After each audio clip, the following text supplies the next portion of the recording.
I think it's Is working. it? We do it live. I think it's. Are we live? I think so. Okay. I sure as hell hope so. As God is my witness, I hope we're live. Um, Welcome to the second. I'm not gonna finish that yet. Annual. Bro, you got fucking sound bites? No, that's on Discord. Wait, how did you do that? Bro! You got a fucking. Oh my god, there's a fucking. Oh my god. I Welcome to thought you knew the the. whole time. I was just this is the perfect moment for this. Holy. I never knew. Holy shit. Oh baby. You guys are in for a fucking treat because we found. Jesus. Are you What I ready for the start? #1 motherfucking review? Jesus. What did I start? Let me stop. Let me stop. So this is the 20th annual. I don't know. This Uh. second annual DC films since we took it in that direction. Oh yes, DC film. Well, I guess technically it'd be the third. Is it? What did we do the other ones? We did the Suicide Squad. What? The Watchmen. The who? The Watchmen. Oh fuck! I always forget we did that. I also forget it's DC. Okay, so the third annual. This is the third Yeah. annual DC shit fest. No, I'm Yes. playing. It's not a shit fest. I think so far they've actually been fucking great.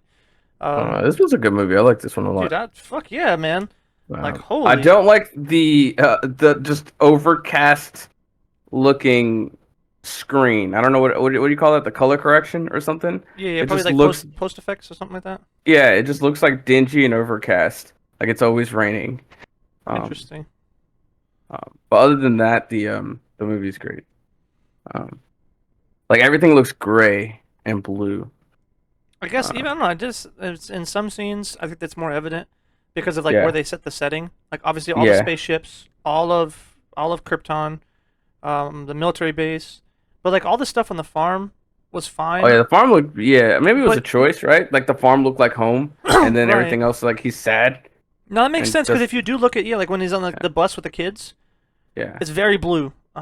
yeah. When he's doing the oil rig thing, I very get it blue. because he's blue. Right. They did a lot of that stuff too. A lot of very artsy fartsy shit in this movie, and Yeah. I'd say a lot of it landed for me. And I was surprised. It's like holy shit. Oh, this is also the same director from Watchmen, by the way. I think. Wait, I is think it? so. Is it Yeah, you not? can tell by his fucking Zack thing, right? Snyder. Zack Yeah. Snyder did this one, right? Yeah, yeah, yeah. Uh, Because you yes. can usually tell his signature is like you're saying in 300, um, or Watchmen, or even this one in some of the scenes. The darkness. Darkness. I think it wasn't overall though. Like it was never a problem, I guess, in the Daily Planet when he was talking to them, or when they were Yeah. having their scenes with Lois. But it definitely he does specifically use lighting, and not just lighting in the scene, but lighting post effect lighting, I guess, to really emphasize the emotion of a scene. And if you have too many of those scenes, it can make the movie feel like it's drowned out. Which is why I think it Mm, worked in Watchmen, because the whole movie was yeah. pretty fucking dark. Yeah. But it did have like a lot of those neon lights and shit, which helped brighten it up a little bit. Yeah. But in this movie, yeah, like I said, yeah, there's certain spots like with the farm and different times, and then also the fight scene outside the IHOP. That whole Yeah. scene and leading into the bad guy scene wasn't very dark. But then he went to like I think it was India or something, and that shit was dark as fuck when he was fighting the bad guy. I didn't think about it too much. I thought it was okay, Yeah. but I do see what you're saying now. Like a lot of the flashbacks especially were very dark. Yeah. Which at some point I thought if they had another flashback, I was gonna throw up. I was like, dude, it wasn't that bad, but it was like the flashbacks were really good Oh, I for. like the like what do you call that? The this not disparate storytelling. I don't remember. I don't know the word. I'm not artsy fartsy. My brain's not working today. Right, Um, telling them both simultaneously. it's like yeah, it's going back and forth from the present to the past. Right. No, it was really good, but I guess after like halfway through, I thought they were going to a flashback, and I was like, no, no, no, we're here now, we're done. We're here. But it actually wasn't a flashback. It was when Zod put him in the mind coma thing. Mm. But that really happened, right? What the mind coma? Yeah. He was talking to Zod there, right? That really happened? Maybe. It was a little ambiguous. I thought it was for sure he was talking to him, but then he wakes up at a table and goes, ah! And then Zod's like, yes, let me tell you my plan. And I was like, wait a minute. I don't think he exactly Maybe. said, "Let me tell you my plan," but I feel like they had some conversation that made it seem like they hadn't been talking.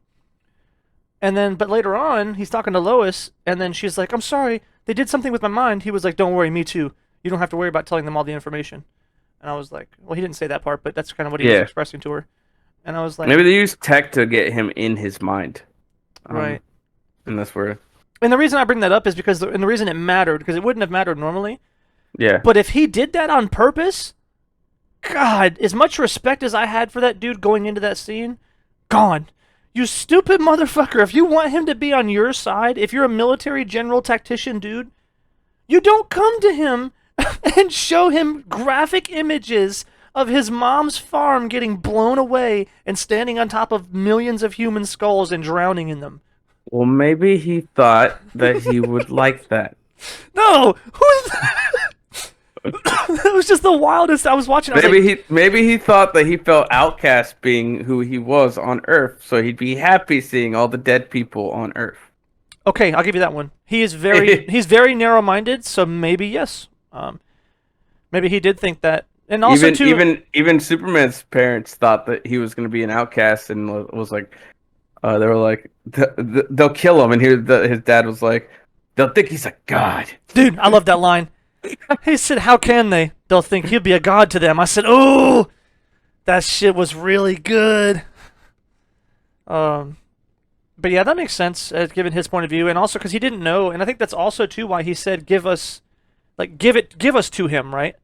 Yeah, They didn't just show up and ask, "Hey, is Superman here or is Kal-El here?" They were like, "Give us to him," and it was like so they imagined that he was a prisoner of theirs.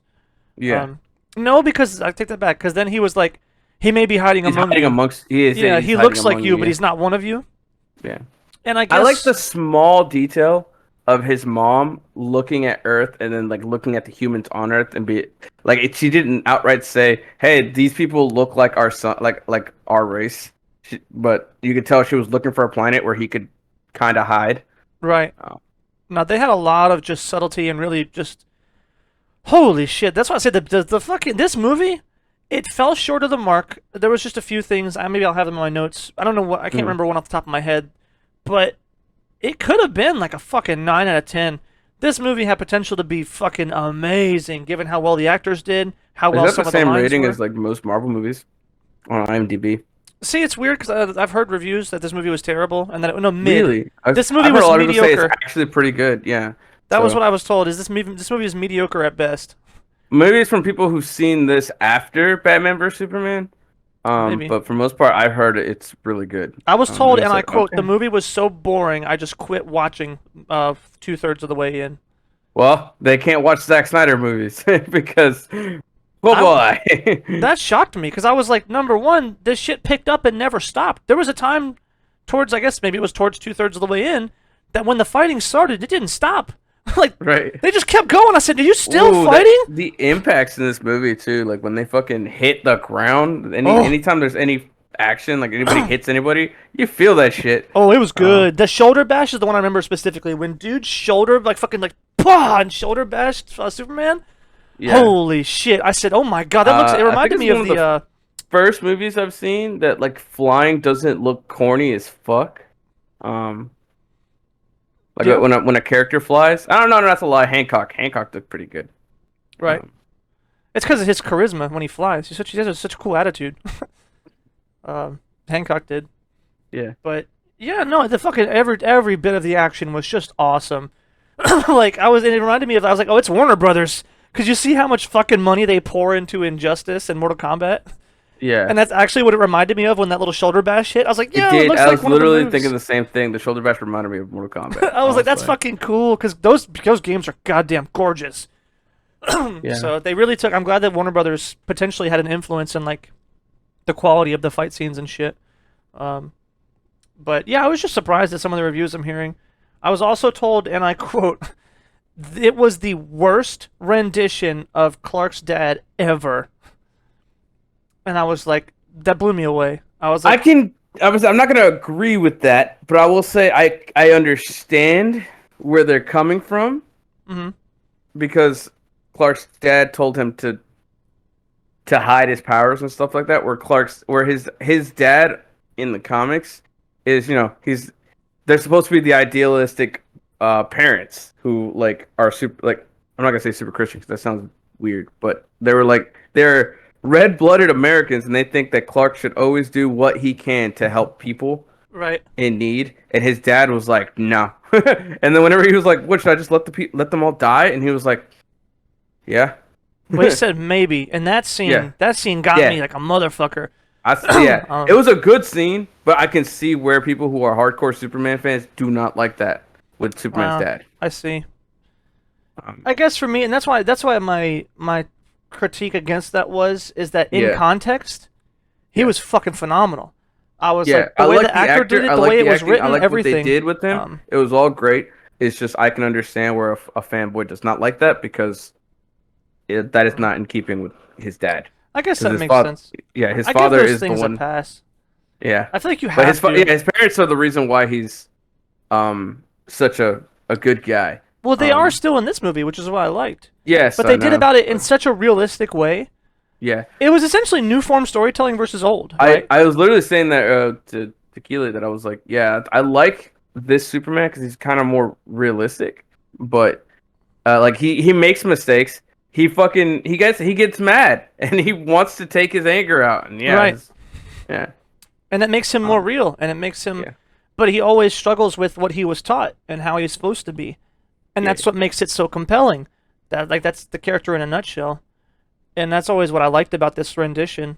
So I don't know. I just think it's weird to shit on a movie for that, and yeah. that's my problem. I guess if you could say why I don't like it, because Or do they not like Jor-El? well, they 'Cause did follow up. Jor-El's, No, not Jor-El. I think it was even came up in conversation. yeah. But little things like that, I guess it's like when people complain about what was the other movie, some other Marvel movie. Literally, put any of them on a list. You at like this point. Zod? Zod was fucking awesome. Yeah, I thought so. No, Zod was since the first 10 minutes, I was hooked. He delivered those lines so fucking well, and like, ooh, I don't know what it is about the actor. He looks small to me. he does. And Even like his armor looked too big for him. I was like, he looks kind of tiny. No knock to him because he delivered a lot of lines so Right. well. I'm just like, could you not have, bulked up a little? I don't know if it's Henry Cavill's fault because he's fucking massive. Right, right. That's funny. He looked a little small. Right. Yeah, no. To wrap that last one up, I always give movies like I'm gonna have to really bend over backwards, probably. Not bend over backwards, but I'm gonna have to separate myself when I'm watching the new Aquaman, right? Because we're gonna get there eventually. And Yeah. and you have to be able to do that for any rendition, even if you read a new comic, right? Like, it's just a new comic of the same character, especially if you follow DC. Good If it's God. a new writer, yeah. If you have to do it every time there's a new writer. Every time. Otherwise, you just turn into one of them ragey comic fans who just goes, "This isn't my Batman." Well, no, clearly it's a different writer. Right. Um, That's the whole point. It's to take it in a fresh direction or whatever. And sometimes, Yeah. writers will take things too fresh. They're like, Yeah. oh, I'm going to do this and flip it on its head. Why? Yeah. You didn't have to flip it on its head. You're doing that clearly just to get reactions when you could have flipped it almost on its head and had the similar effect while still maintaining a bit of, interest from I would say people there's a degree to which you can change a character. I would say like the core of the character kind of has to stay the same. Right. So like when fucking Captain America, I can't remember which writer did it, but one of the there's a guy who did a run of Captain America and he became a fucking Hydra agent, and they were like, oh yeah, he was secretly a Hydra agent the whole time. No, you can't do that. Right. Because that's at least you, and it's funny I mean, I 'cause guess you fans- could if you could make the story compelling enough. But I Right. guess he didn't do it well enough that people were okay with it. Right, right, and that's the thing, right? Because fans will literally bend over backwards and just take whatever you're gonna give them. Like it doesn't. I've seen fans literally take some of the dumbest shit. It just doesn't. It just depends on if they like it or not, and that's a weird way to say that. There's no. I don't have any quantifying factors to describe that with. Yeah. But just historically, hey, oh my God, so and so fell into this crevasse, and then he was found and hypnotized by this person to go do these things. All right, cool. The hell yeah. That's the coolest story I ever heard. Like, what? Someone took them and hypnotized them and now they're doing things crazy, drastically contrary to their character before? Yeah, the Hypnotism- brainwashing thing always goes over a lot better than something than a lot of things that they should take before that. But I don't Right. know. Brainwashing for some reason in comic books. Deja vu works in comics all the time. It's like a fucking soap opera. Right. Uh, It's just weird. Yeah, they forgot their memories. People coming back to life. No one has problems with that in comic books. I have major problems with that, but that's Right. me. Um, And that's what I mean. It's like they let the writers get away with the dumbest shit, and everyone's like, "Oh, it's so cool. I love it. It makes so much sense." And then you give them like a slightly different story, and they lose their fucking mind. No, that would never happen. That character would never do that. And it's like, what? You mean you're cool with this entire storyline where they were like going around murdering people? Well, they were being controlled. Sometimes they're not even brain controlled. They had their family hostage. And like yeah. this shit is fucking stupid with fans, and this is why I usually like try not to talk to fans. It's funny as a fan myself, you'd be like, "Well, what?" Because it's like talking to One Piece fans. I don't talk to One Piece fans. They're not normal. Most of Yeah, them. One Piece is great. Trust Can't me. do Yeah, no wrong. let's talk about One Piece. Change the episode. No, it's bad though. It's like there's certain fan bases, they're just, especially the extremists. You Let's can't talk not to talk them. about One Piece. It's on break this week. Oh no. Like Star Wars fans. Star Wars fans are obnoxious as fuck because they don't their continuity is the problem, right? And that's we talked about this before. I think in the Star Wars episode at one point. Fans of Yeah. any genre, you guys gotta relax. You really gotta, and if you want to do something, be consistent with it. That's fine. If you want to say, you know what, I fucking hate this, and I will always hate this one thing, cool. But you better not ever, under any circumstance, let something similar be okay. Or, oh, well, I decided it was okay this time because I like it. No, no, no. You need to make sure you're consistent because that's what makes you look foolish. Is when you say some shit and get so heated about something dumb and, just so visceral with how you attack these certain writers and how they do their story. And then it turns around and someone does something that's arguably much worse or like less continuity wise that doesn't make as much sense. And then you're like cool with that. It's not just to pick and choose your favorite. But again, that's also why they're fans and not writers. But Yeah. it's still important to think these things through because these are the kind of people who act like they're writers. They act like they understand all about all media and what perfect storytelling is and everything. But you're right. Back to short story long. Back to Superman's dead. Kent. They said he was the worst version ever, and I really actually super appreciated it because even though yes, it may be a different telling than that was, I think that's also the different style of why Superman historically didn't appeal to a lot of people. Yeah, well, he's the number one selling. Yes, I get it. He did appeal to a lot, but when I say didn't appeal to a lot, I use that word 3 times. It seems like I'm talking about the same group of people. Is the idea that he was very popular in the beginning, but then at some point, Batman was way more interesting because he was a little bit different. He was like, oh, will he do bad stuff? He might do bad stuff. He's more intriguing, more deep. When you have this super powerful, indestructible, I beat everything all the time with a smile on my face guy, it's going to get dry after a while. It's why one of the most beloved stories are like Injustice or Red Superman, or not Red Superman, Red Sun. I can't remember what the fucking issue was or the storyline was. No But one went essentially, to where he was in Russia. I think so. It was that one or another story where he went bad, right? Oh, so People's he didn't go favorite. bad in the Russia one, but Okay. It was another one then. It was like where he went bad and then something else happened. But those are people's favorite stories of him, right? So like, I would disagree. you think so? Those are people's story. Yeah, those are people's favorite stories who don't read Superman. Think so? Yeah, Because it's my it favorite seems like stories, it. and I don't read Superman, and I've corroborated with other people who said it was their favorite stories. But then maybe because it's the only Superman stories they have. I know there's a lot of people who read everything DC, and I Right. don't count those people in it because they only read everything DC because they want to know everything about DC. They'll Right. not like a character at all and buy all his issues and read everything about him. Right. So I don't count those people in that group. But there's the people who like.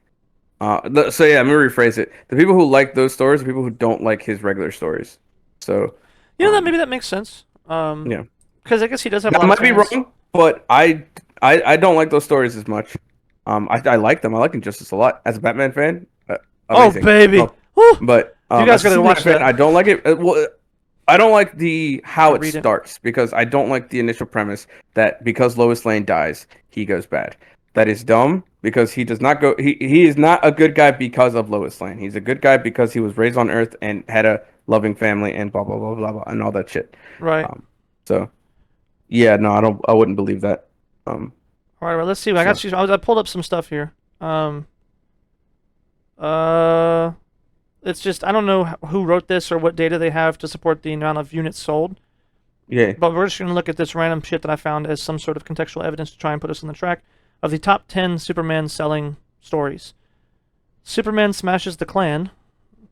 I don't know that one, That but one probably came out years ago. let's see. That's hilarious, though. Definitely the cover looks. Let's see. Is it the clan I'm thinking of, or is it a clan that's in the story? Boom, venture into Superman's. I don't think I've read that. 2019's three-part tale. So it came out very recently. Yeah, that is definitely what I thought it was. Funeral for a Friend. Came out in 2019. Wow. Okay. Okay, Funeral for a Friend is when Superman died. Makes sense. That'd be super impactful. People would love that. Superman versus Muhammad Ali. Okay. Action Comics 23. I'm surprised Superman vs. Smashes the Klan came out in 2019. That is okay, and it is the Ku Klux Klan. He fought the Ku Klux Klan. That's funny. Superman's Secret Identity. Okay, so Superman has a secret identity, I guess. There's no Man of Tomorrow. Superman Man of Tomorrow, I feel like, is one of the most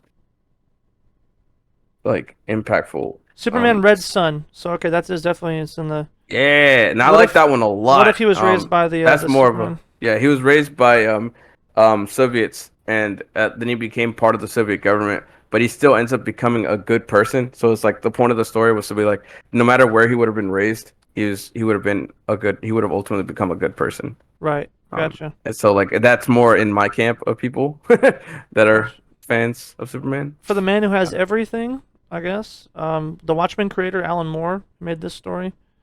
Oh no! It's showing him the world of his heart's desire. Superman, the man who has everything. Superman's sense of humanity, his sheer power, his compassion, and they kind of play off that. What else we got? The origin of Superman, 1948, old stuff. Yep. Superman for all seasons. It's important. Over the years, his stuff has sold very little, so I'm surprised that like a lot of these came out recent. All-Star Superman. Interesting. Yeah, I like that one. That one's good. That's actually the issue. He's finally outsmarted by Luthor. Ooh. Yeah, that's what I first read. That got me into Superman. Finally. Gotcha. So no, I guess you're right. Yeah. So for anyone like a lot, because I know a lot of people who like fucking love what they do with Superman. It seems like to be like the story everyone like when they come out. It's like, oh, this is so crazy, and it's super exciting. I think it's because it's new and it's different, and people just go like it's talked about more. Maybe that's it, right? Because Superman fans probably don't talk about him all the time because they just love him, right? They're not as obnoxious as like anime fans, so they just kind of like their Superman and leave him alone. Yeah. But yeah, when something like Injustice or I can't remember the other one I'm thinking of where he went bad comes out, it's like talked about by everyone. Therefore, I had the interpretation that it was more beloved by the fans when not necessarily Superman fans. It might be more beloved by in general DC fans, but I don't think it's more beloved by Superman. Because I will preface this for in case anyone's obviously you're watching now, but in case you didn't know some of the context, because it's very important to understand a person's background or context. I don't read Superman. I like Superman as a character. I got into Superman a couple years ago, but five I like, or 6 years ago. What do you call it? Injustice, and obviously I really like that one. I like Justice League. I like when he shows up in any other story. So I like Superman as a character, but overall, I just find him hard to read. But I actually, I like his stuff with because I did read some of his stuff with Darkseid. That shit's really cool. Him and Darkseid stuff is really neat. So yeah, I got some stuff, but I always like the cool. It depends on the bad guy. I like Superman. I had a fight with him in Doomsday when I was a kid, but I didn't read it that often. But it was I've seen that animated. That shit was good. It actually made me not like Superman. Really? Yeah, as a kid, I was like, there's nothing. He's not doing anything. They're just fighting. I don't like this issue. That's so funny. I don't know, weird fucking kid. I don't know, because I also own the Raven's dad of Teen Titans. Oh baby, that made me love the Teen Titans. Oh my god, dude, he's fucking scary. That made me fall in love with the Teen Titans. That shit's way scarier in the comics. Oh my god, her dad's scary as fuck. Fuck that. But so we left. Where were we? Oh yeah, fans. Yeah, you're Superman. talking about fans. It's different. Okay, yeah, this is a different look, right? Different look Yeah, at yeah, Superman. Um, well, not really at Superman, but just a look at the storytelling, I guess, in general. But it's definitely, you're right. It's not. I guess it's not traditional because I didn't feel like it was either. Which that's also what made it more interesting to me as a non-Superman fan, yeah, right? Because if it would have just been like, "Hey, look at me, kids! I'm a justice man. And I'm gonna go stop the bad guys or whatever," like he was in the fucking 50s and 40s or whatever. I don't want to yeah, see that shit. I don't give a damn about that. Um, I always liked too the grittiness of Superman. Whenever he would be in like in Justice League, yeah. like he would go like fucking head to head with Batman sometimes, talking shit, and I was like, oh, this guy's kind of he's like a nice because he would be soft and like really nice in certain contexts, and I was like, oh, he's a nice guy. He's Superman. He's the good guy. Oh, I should have muted that. And then It's fine. I didn't hear it. Did your phone go off? yeah, it said boop boop boop boop. Yeah, I didn't hear it from here. But Might not have picked it up. what do you call it? So yeah, but he would get like real stern sometimes, and I was like, oh, that's a bad man right there, and I liked it. I liked the little edginess of him. So overall, I think Superman in this movie was pretty good, pretty close to what I know, right? Because he was still a Yeah, good guy, but he was still stern, and he was very yeah. like he didn't care about anything but what he was doing. He's kind of lost in thought. I think he did a perfect job of Superman. He is literally, um, aside from the anger, like he is Mhm. very. I mean, he gets angry. That's another like misconstrued thing is he does get angry. He just doesn't act on it. Right, he doesn't lash out because even like Yeah, Batman will say some shit that pissed him off, and this is again from like in Justice League and stuff. But he'd say something, and yeah, dude, Superman would get him that fucking look. Really, and he'd say yeah. some shit like, "Really, are you gonna do this or something?" And he'd be like, "Yes, I am," and he'd walk away, and I'm like, "Holy shit, you can't say that! Superman could kill you." Batman don't care, dude. I love Batman. Dude, that is a fucking man. That's why those two I think are the highest selling ones. Period. Especially together. You put those two Yeah, together, oh my god. just make an issue called, just make a run called Batman and Superman. Best Take the rest buddies, of the Justice League. Yeah, just buddy cop. bro. Yeah, make it a spoof. Make it a fucking spoof. Yo, I would Um, 100% fucking read or watch Buddy yeah, so Cop. we missed out, man. Whenever, because what the hell is his name? Ben Affleck is Mhm. a massive Batman fan, and Henry Cavill's a massive Superman fan. So like them finally getting to work together would have been like the best thing. They do in two movies. So I don't know why I'm saying that, but um, like if they had been able to do what Tony Stark and or not Tony Stark, Robert Downey Jr. and Chris Evans got to do for like Oh, the whole MCU, oh, baby. um, that would have been beautiful because I Yeah, it already know would. because yeah, because those two are massive fans of those characters. Right. And he does a really good job, yeah. And all his acting, the way he looks like Superman too.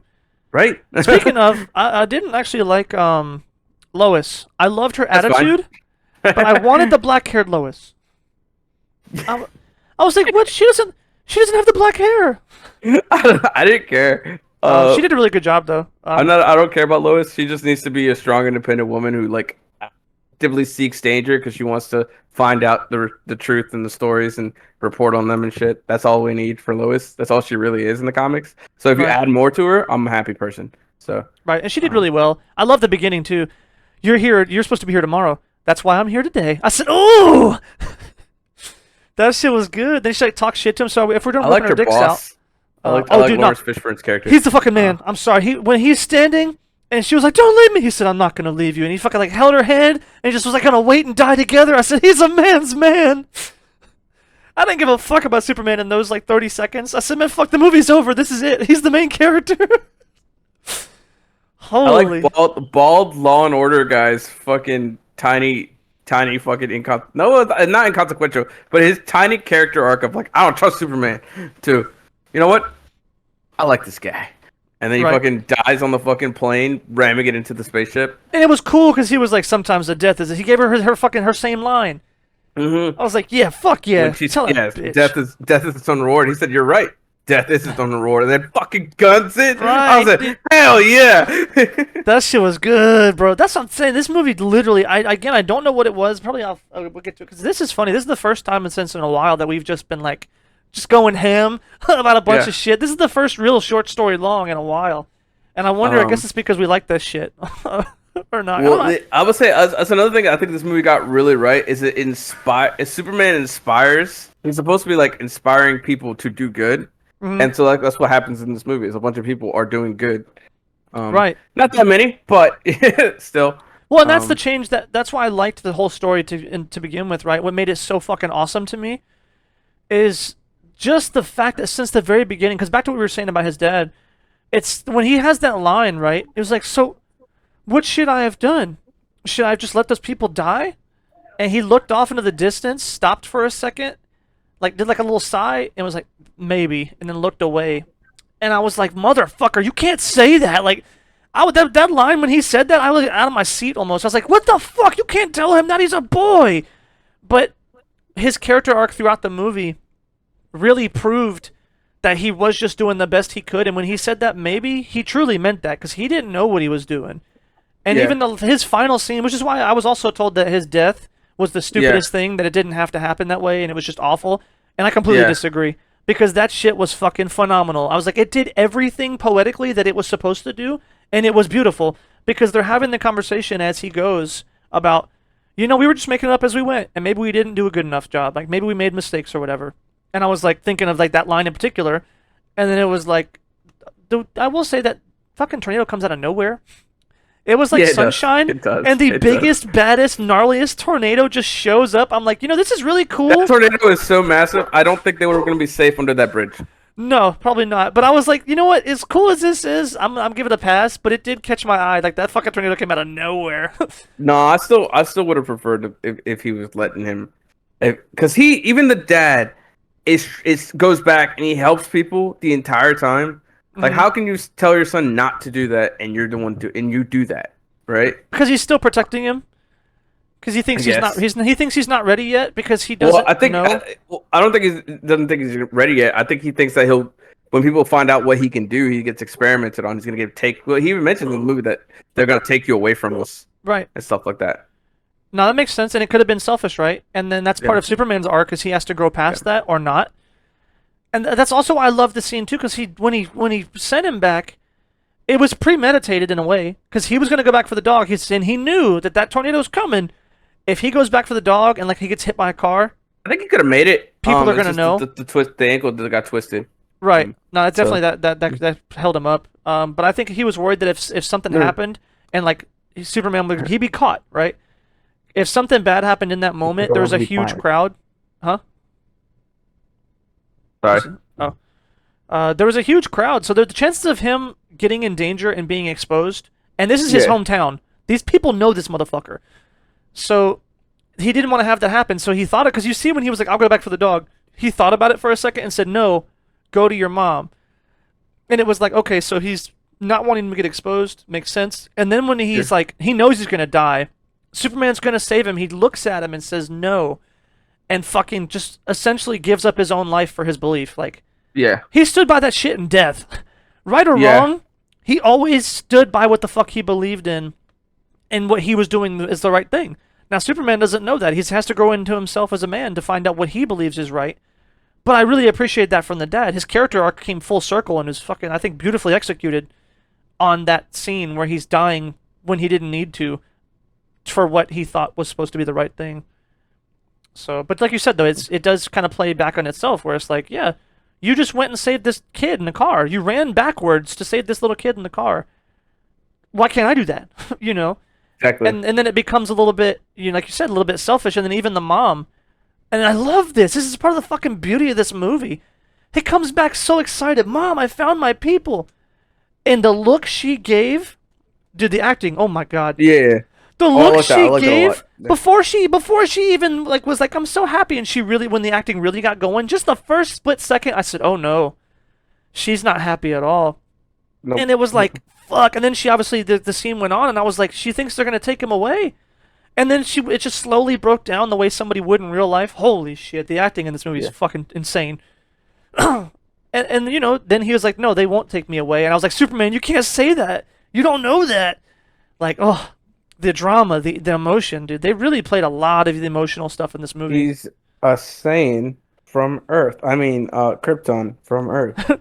Um, but we'll never get the scene in live action where Superman and Martian Manhunter are having Christmas dinner with the Kents, and they talk about how they had wrapped his presents in aluminum, I think it was, so he couldn't fucking or lead. Lead? Yeah, lead. So that he couldn't X-ray vision through them to see what he That's was getting for Christmas. fucking funny. We'll never get that scene in live action now. That's really funny. I'm just playing. But yeah, that shit is funny. Uh, Clark Kent, he did. Yeah, so he found his people. It was that spaceship. The spaceship that's in Antarctica or the Arctic, wherever it was. I don't think it was ever Right. like They didn't say, stated. right? It had to be the South Pole, right? Because there's no land in the North Pole, right? No, there's no land in the North Pole. So it had to be Antarctica, But I right? think polar bears are only in the north Are they? or closer to the North Pole. I'm pretty Then I sure. I guess it think could those have only been there, penguins in maybe. I don't know. Because Maybe I'm wrong. Antarctica's a Maybe I'm wasteland, right? Well, Antarctica? frozen wasteland. Essentially, yeah. So I don't know. Then maybe you're right. Yeah, because if polar bears are there, it's one of those weird continuity things I didn't care about, but it did matter because I was like, so when he says you can't, I was like, where's he gonna put the what's the palace, the Hall of Sanctitude or whatever? The Solitude, Yeah, Fortress of Solitude. Fortress of Solitude. I was like, where he puts that in like the fucking North Pole, I thought. But it never got explained, so not important. But I see what you're saying. But go on with the ship. Yeah. Yeah. No, polar bears are only in the north. They Okay. are not in Antarctica. Well, then it would have to be the North then. Yes. Yeah. I didn't see no penguins. No penguins. But yeah, well, why was that ship there? How did that ship get there? I was Oh, confused. they sent them out. They explained it. They sent them out over all of the planets, pretty much almost all the planets anyway, across the galaxy. Oh, okay, yeah, it was one of their outposts. Okay. Yeah, they just sent them Yeah. out randomly to find life, and that was before Yeah. Earth had life. I guess, yeah, So they probably. said it was 20,000 Um, years ago. Yeah, So I guess they were like, "Oh, this planet's not good for us." yeah. Which is weird because they terraform the planet using. Yeah, they terraform any planet that they find to make it hospitable, right? I thought Right. that's what they. Well, and All actually, right. those kind of things I think are interesting to me, because at some point they stopped doing that, and I kind of like I don't know. We didn't get a lot on this because first I was like, the very first few minutes I was like, dude, what the fuck? When he's talking to the council, and he was like, we need to evacuate a whole planet. I was like, in my You head I'm have like, yes. space tech. Yeah, so that is Oh. never. They are never gonna find a way, unless it's like infighting and like I guess they try to do it with the infighting in this one, but there wasn't like a massive scale war or anything. Like everybody was fighting each other, Right. and all of a sudden the planet blew up because of some dumb shit that happened during the war. Right. But yeah, no, the fucking planet exploding, especially in this movie where they mention that they go off to other worlds and shit. Like you have outposts outside. Right. Why don't you all leave? Right. I was like, just get on a ship. I said, if you can't get the whole planet, just get some of That the shit will planet. never be written well. That shit is always gonna be dumb. I don't unless, yeah. No, that makes sense. But I liked some of the things that I thought about with their new rules, because Yeah. they stopped doing that at some point, right? Yeah. And I do wonder if they got new leadership. And this is also looking at like Zod's character, for example. Zod didn't give a fuck. He'll kidnap 1,000 children before he lets this company die. Yeah. He was gonna terraform the shit out of every planet that he could get his hands on. Yeah. Also, we don't know how the process works. Maybe it has to be close enough to terraform, not just I guess a hunk of rock. probably, yeah. That makes sense. Which means that there's a non-zero chance that when they were doing this back in the day, it was similar to like Asgard, where like they were just dickheads conquering everyone. Yeah. So then they were just wiping out all these Yeah. civilizations for so long that eventually they were like, we're bad people. We shouldn't do this. We should make up for our actions and just stay here, Let's not do this anymore. We're not going to go out Yeah. and start killing everyone. So that means, to me anyway, if in the closest regions there were no hospitable planets, they just said, fuck it, this is our punishment, we're going to die, right? Yeah. Like, that would have made sense. It's not smart for your race and for everything else, which is why Zod was pissed. But I think it's sort of, kind of Also found karmic. it kind of dumb that they, instead of letting Zod die on the planet with them, they decided we're gonna put you in a black hole. I like that a lot, though. Not him Wait. coming back. Him coming back, but I was like, it was the fucking, the line. Because when they said it, I was like, what? Because they were like, okay, you're sentenced to 300 years reconditioning. And I was like, excuse me? You're not gonna kill this guy? Like, Not gonna just let him die on the planet with y'all? well, I didn't know about that. I didn't think about that part. But Because they already knew the planet was dying. They already knew at this point the planet was dying. See, I don't know they knew for how long though, right? But they had already known before they sentenced him.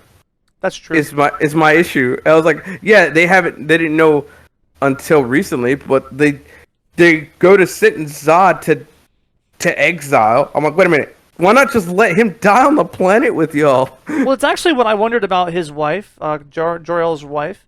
Yeah. I was like, wait, she just helped him commit all these fucking crimes, and she's chilling. Like she was just at the house hanging out after everything was done, and then she sat there, and I was like, oh, she's dead.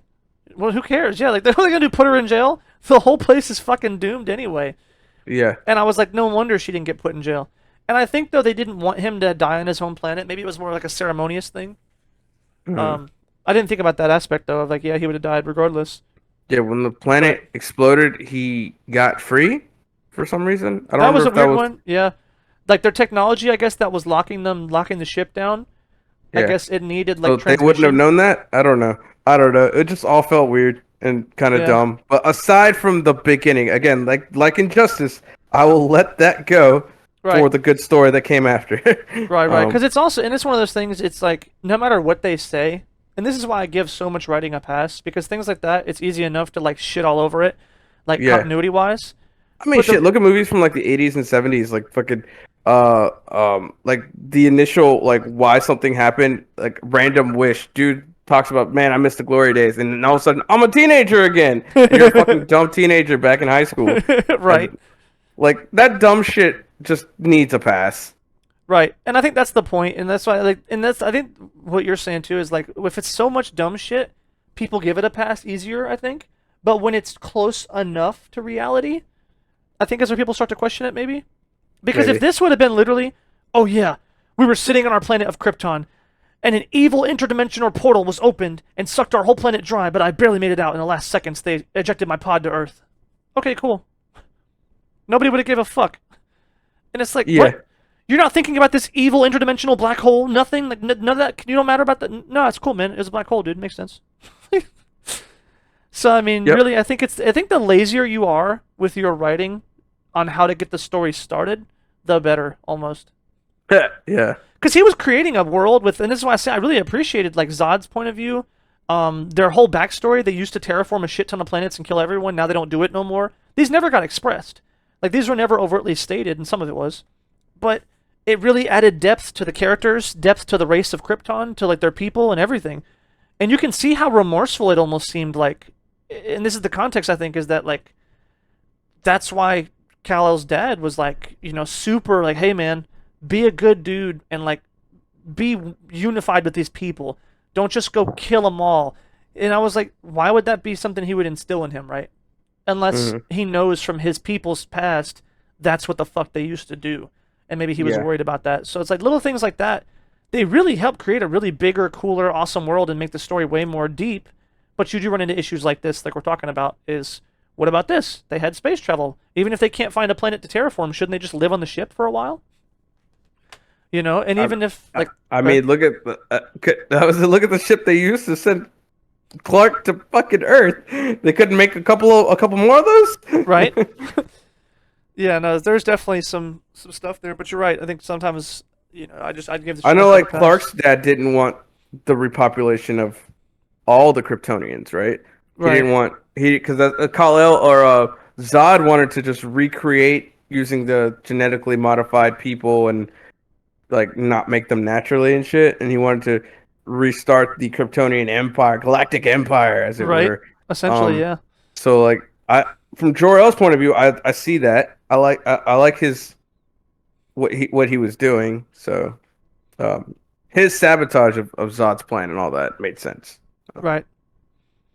From what he was saying. I felt so bad for Zod at the end, actually, almost. Yeah. Because I didn't kill those humans. Fuck him. Snap his neck. No, not that. It was before or when they started fighting.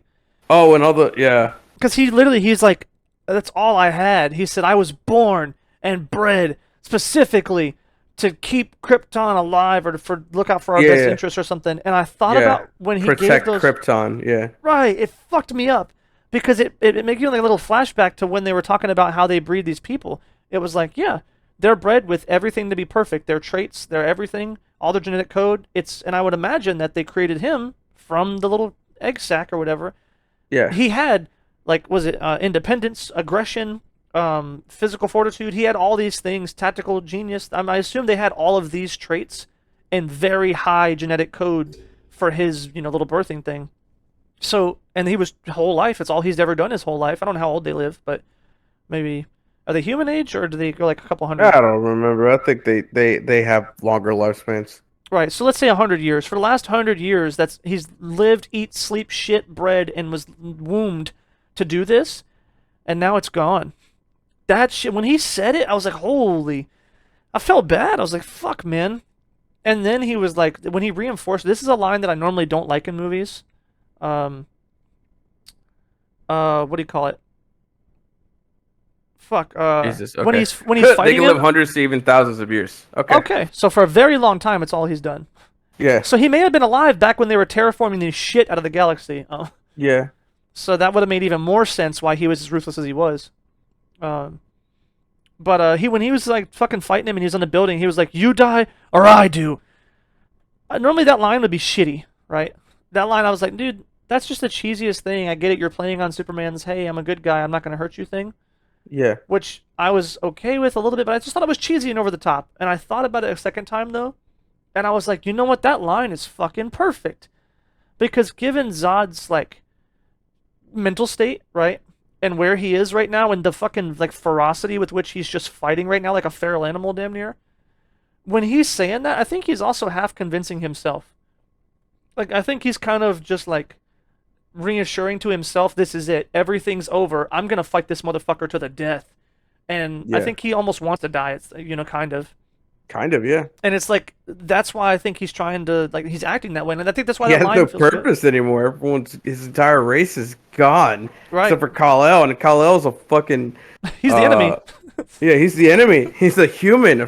He can't even live in Kryptonian atmosphere. Remember, he was like he had Right. that fucking panic attack and was like, Right. No, and that's like, that's what spat it out means. blood and shit. So like that Yeah. that line was like really really purposeful. Yeah, But so like it's like those things like that, that's why I try and give a second chance to something. So my initial reaction was like, that's stupid and cheesy, fuck that. But no, it was really good. One thing too though, I do think that kind of lost me was when he was and it didn't even lose me in the sense that like it was perfect for Zod's character, but damn it, does it make him sound ignorant as fuck. He was talking to him, he was like, so what? You expect our people to have years to adapt to this atmosphere? And I was like, bro, you're gonna kill billions of people or spend a few years adapting to an atmosphere. I mean they're lesser beings to him. Why should he have to? It's just Um, crazy to think like he said that out loud and it We sounded can so just stupid. do this. We can just terraform the planet. It's Right. that easy. And then, well, honestly, I thought where that line was going was that you're going to want our people to spend years not adapting to the atmosphere, but I thought he was going to say like, like he said. I thought he was going to go into like, we've done this for hundreds of years. Two races cannot coexist. It's difficult. There's jealousy. There's fuck, what's it called? Envy or whatever the fuck, everything. Right. There's like they'll hate us, we'll hate them. We don't. We're very different, and the conflict will erupt, and then what happens? Right. And that would have been a really good way to go to, especially because of the fact that he would have seen it. Assuming Yeah. that my headcanon that he's old as fuck. Yeah. He would have already seen Exactly. it. He would have Yeah. already known. He would have been telling Exactly. Superman like, you're fucking naive. I've been literally a general You're- of our people. You're for-" like 20-something years old. Right. I'm hundreds. Right. I've seen this shit many times before, and they will always turn on us, and we'll always have to fight them. And it would have been really, really good to fuck. It would have been even better to play into that Yeah. going into Man versus Steel. That shit Man would. versus Steel. That comes to my mind. That's the new name of that movie. You've been calling Batman v Superman Man versus Steel That's like what it every is. time. That's what it is now. That I couldn't remember the name, and it's Batman versus Superman. It's just gonna roll off my tongue. I speak too quickly, Yeah. so like I can't enunciate that without slowing BVS? You can say BVS. down. Man versus Steel, because Batman's a man, and versus the Steel. It's perfect. He's the man of Steel. So yeah, Man versus Steel. Oh Jesus. So like, but anyway, it would have been really cool because they could It have would have played been that. very good to go into damn it. Batman v Superman. Right, because then it's like now they're turning on him, and then he would he would have told Zod, no, we can live together. My father told me, and I've been raised by these people. I'm one of them. We can coexist. And then the very next fucking movie, he gets fucked by humanity, and it's like, damn, that's so. And that would have hurt so bad for Superman's character, and that's what makes him, I think, such a good character in general, is that things hurt him that wouldn't hurt other people. You know what I mean? Like other characters, you could like, talk bad about them or whatever, but I think there's certain things like, if you were to show like all this humanity being a bunch of shitheads, it wouldn't hurt, I think, other characters as much as it would Superman, because he's like believes in the best, and I was like, God damn it. That would have been good. You're right. It sucks that we didn't actually. And I got. Can't wait to see this movie. When I got that line, I was like, "It's fine. That's shit. That's corny as fuck." But all right. Right. Oh man. Fuck. There's so much to go on. I haven't even gone through like half my notes. We've been through like 1/3 of the notes. This movie is fucking good.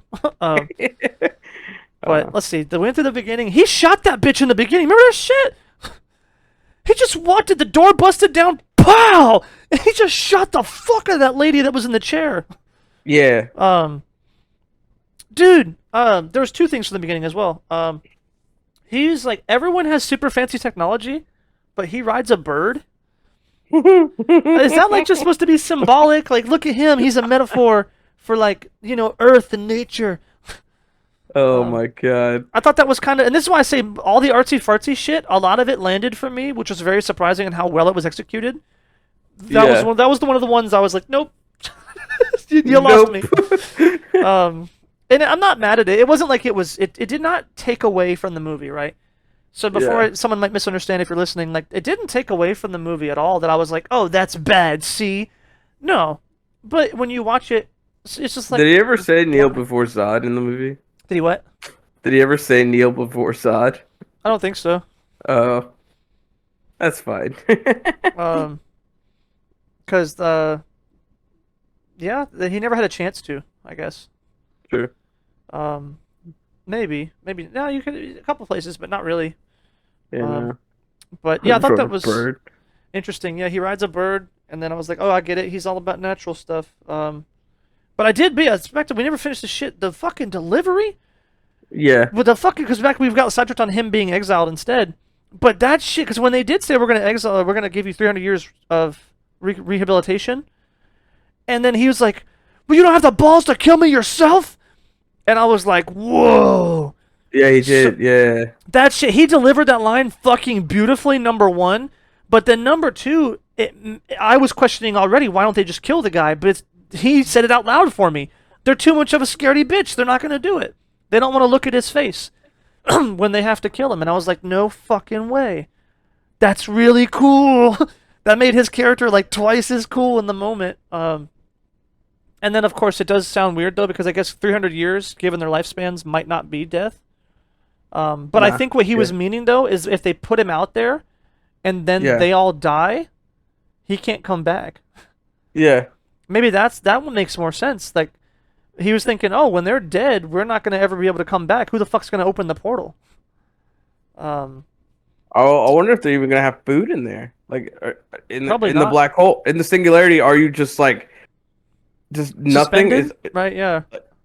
Are you suspended, or are you fucking like alive inside of your ship, just in a pocket dimension? I think it's a pocket dimension. Die of starvation. Right. So like, 300 years seems dumb. They wouldn't have actually died of starvation because they were frozen. Oh right, they were. I forgot. So they wouldn't have died of starvation at first. So I guess technically, I don't know how conscious you are during that. But I would say if you're frozen, then it'd just be like a nap, right? Right. You'd wake up and be like 5 seconds later. Right. So you're not really going to be rehabilitated that way. Maybe they just used that word like Yeah. rehabilitation nicely. Yeah. But it's also alien science, so maybe they're frozen but conscious, so they just have to be left Maybe. there with their thoughts for fucking 300 Yeah. years. Yeah. Because that's torture. That'd be some fucked up torture to leave somebody with their thoughts for just 300 years. You come out even fucking crazier. Yeah, you would. There's no. That's not really. Yeah, you come back fucking done for it. Because you would just eventually. I imagine. I don't know enough about psychology because we don't have enough, testing to prove this theory. Yeah. But I would imagine you would just come back feral. Because after a while, you would think you would keep to your thoughts. You'd have communication with yourself. You'd have actual words and stuff. But after so many years, you may forget words. You may forget sentences. You may forget anything. But you're always going to have emotion. So you would just come back a ball of emotion, kind of feral, I feel like, at some point. Yeah, probably. But what do you call it? That was a good One line, thing though. they did do that I really appreciated as well, that was really well done, that I think would be slept on by most people, is in the very beginning, they go through all of the stories so quickly because it's playing out naturally, and they're not just giving us some dude in the background, oh, he's actually doing this because this means that. They're not playing like an anime bullshit. Which left me in the dark for a little bit. And I was like, wait, so they can't have kids? Like they're infertile? And I was like, wait, so and I didn't understand the whole deal. I didn't even understand a couple things, not just the kid part. But then later on, they have conversations amongst themselves about stuff, or he explains some things to Superman on the ship. And I was like, oh, that makes sense.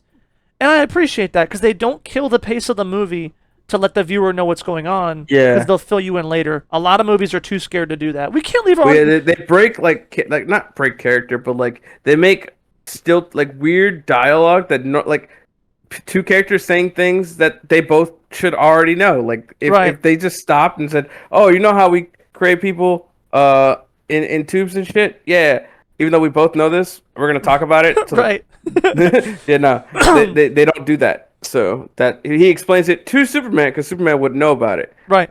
And that was really awesome. And it took him a long time to get there. It was a good 30 minutes of maybe not 30, 20, but it was enough time that you left the viewer in the dark for that amount of time.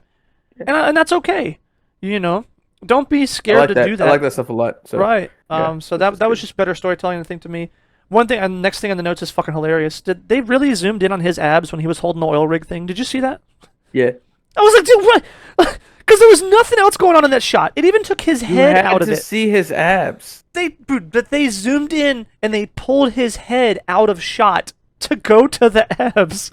You gotta see his abs. No, dude. He worked out. He needs to show them off. That is too fucking much right there. I was cool. You gotta have a shirtless scene, whatever.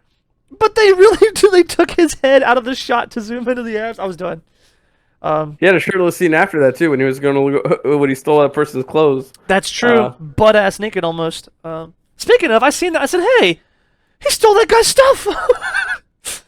He's supposed to be the good Superman man. Yet. It's okay. He's not Superman yet. It's okay. So I was like, you can't do that. Your dad wouldn't approve. But I also kind of like that in a sense, though, because that somebody would probably be pissed about it. And again, it's like the whole idea of, well, that's not supposed to be that way because it's Superman, But I like it because he's human, He's still a god kind of thing for us, but he's human in the sense that he does have thoughts, feelings, and emotions that he has to navigate. But he's literally been put on a pedestal given his powers, given like how his dad and his mom raised him. So he's on this huge pedestal of like straight and narrow, but he's still human. And he has to navigate that. Like when he destroyed that fucker's truck. That's not good. You're not supposed to do that. And you see those things. And those are part of the reasons why I think even his dad was like, when you're ready one day, but not now. Because he knew that he would still have to work through those things, and he needed more time. And like you said, too, he was a little selfish. I think he wanted to keep him forever, because he was scared of his boy. And I don't know. Their relationship was so good, too. Holy shit. Fucking the mom, dad, and him. I truly, like, when he said some shit about, like, yeah, I don't have to pretend to be your son or something. And he grabbed him, and I was about to fucking cry. He grabbed him, and he was like, you are my son. It's not pretend. And I was like, oh. Yeah, that was good. I like that. My fucking heart, dude. There was like 3 separate times. Yeah, he said, can I still pretend to be your son? And he said, yeah. Bro. You are my son. That shit, fuck, I was in tears, dude. Holy shit. They did the goddamn, the acting and like the drama bits of this movie. Yeah. It's phenomenal. Some of it didn't land, but very few didn't land. It was almost all like hits, man. The fucking shit was good. Um, but I like the way they introduced his backstory and his powers also. It was really cool. The first scene, Oh, the scene where he's a little kid. yeah, Oh when my he's like god, that was looking through good. people's Yeah, skin and like he hears everything. yeah. That shit was really good, dude. Because it really humanized his character and made It me like super it identify with. explains the suits a little more too. Um, Right. Um. with that Zod in their suits. Right. Right. Um, they only get the super speed and the flying and super strength because they keep the suits on so they can't hear anything outside. Um, Speaking of, which is weird, why were they super as soon as they got there? Because they were super pretty quickly. Well, they'd been flying in orbit for what, a day they or just two. they have to just absorb radiation from the sun. So it's not like a long-term storage. It's just like, oh, I'm here. You do have to I think they have to absorb a good bit, so that's why they were hiding behind the moon for a while. Right. Because I was thinking, I was like, wait, they're just super as fuck, and they just got here. Superman Yeah. should be twice as strong because he's been soaking that shit up 25 years. I mean, he was fighting two or three of them. Well, I guess the by fights himself. they weren't doing damage to each other, right? Yeah, Neither one of them showed signs of taking damage, so I was like, oh, so they're on the same level.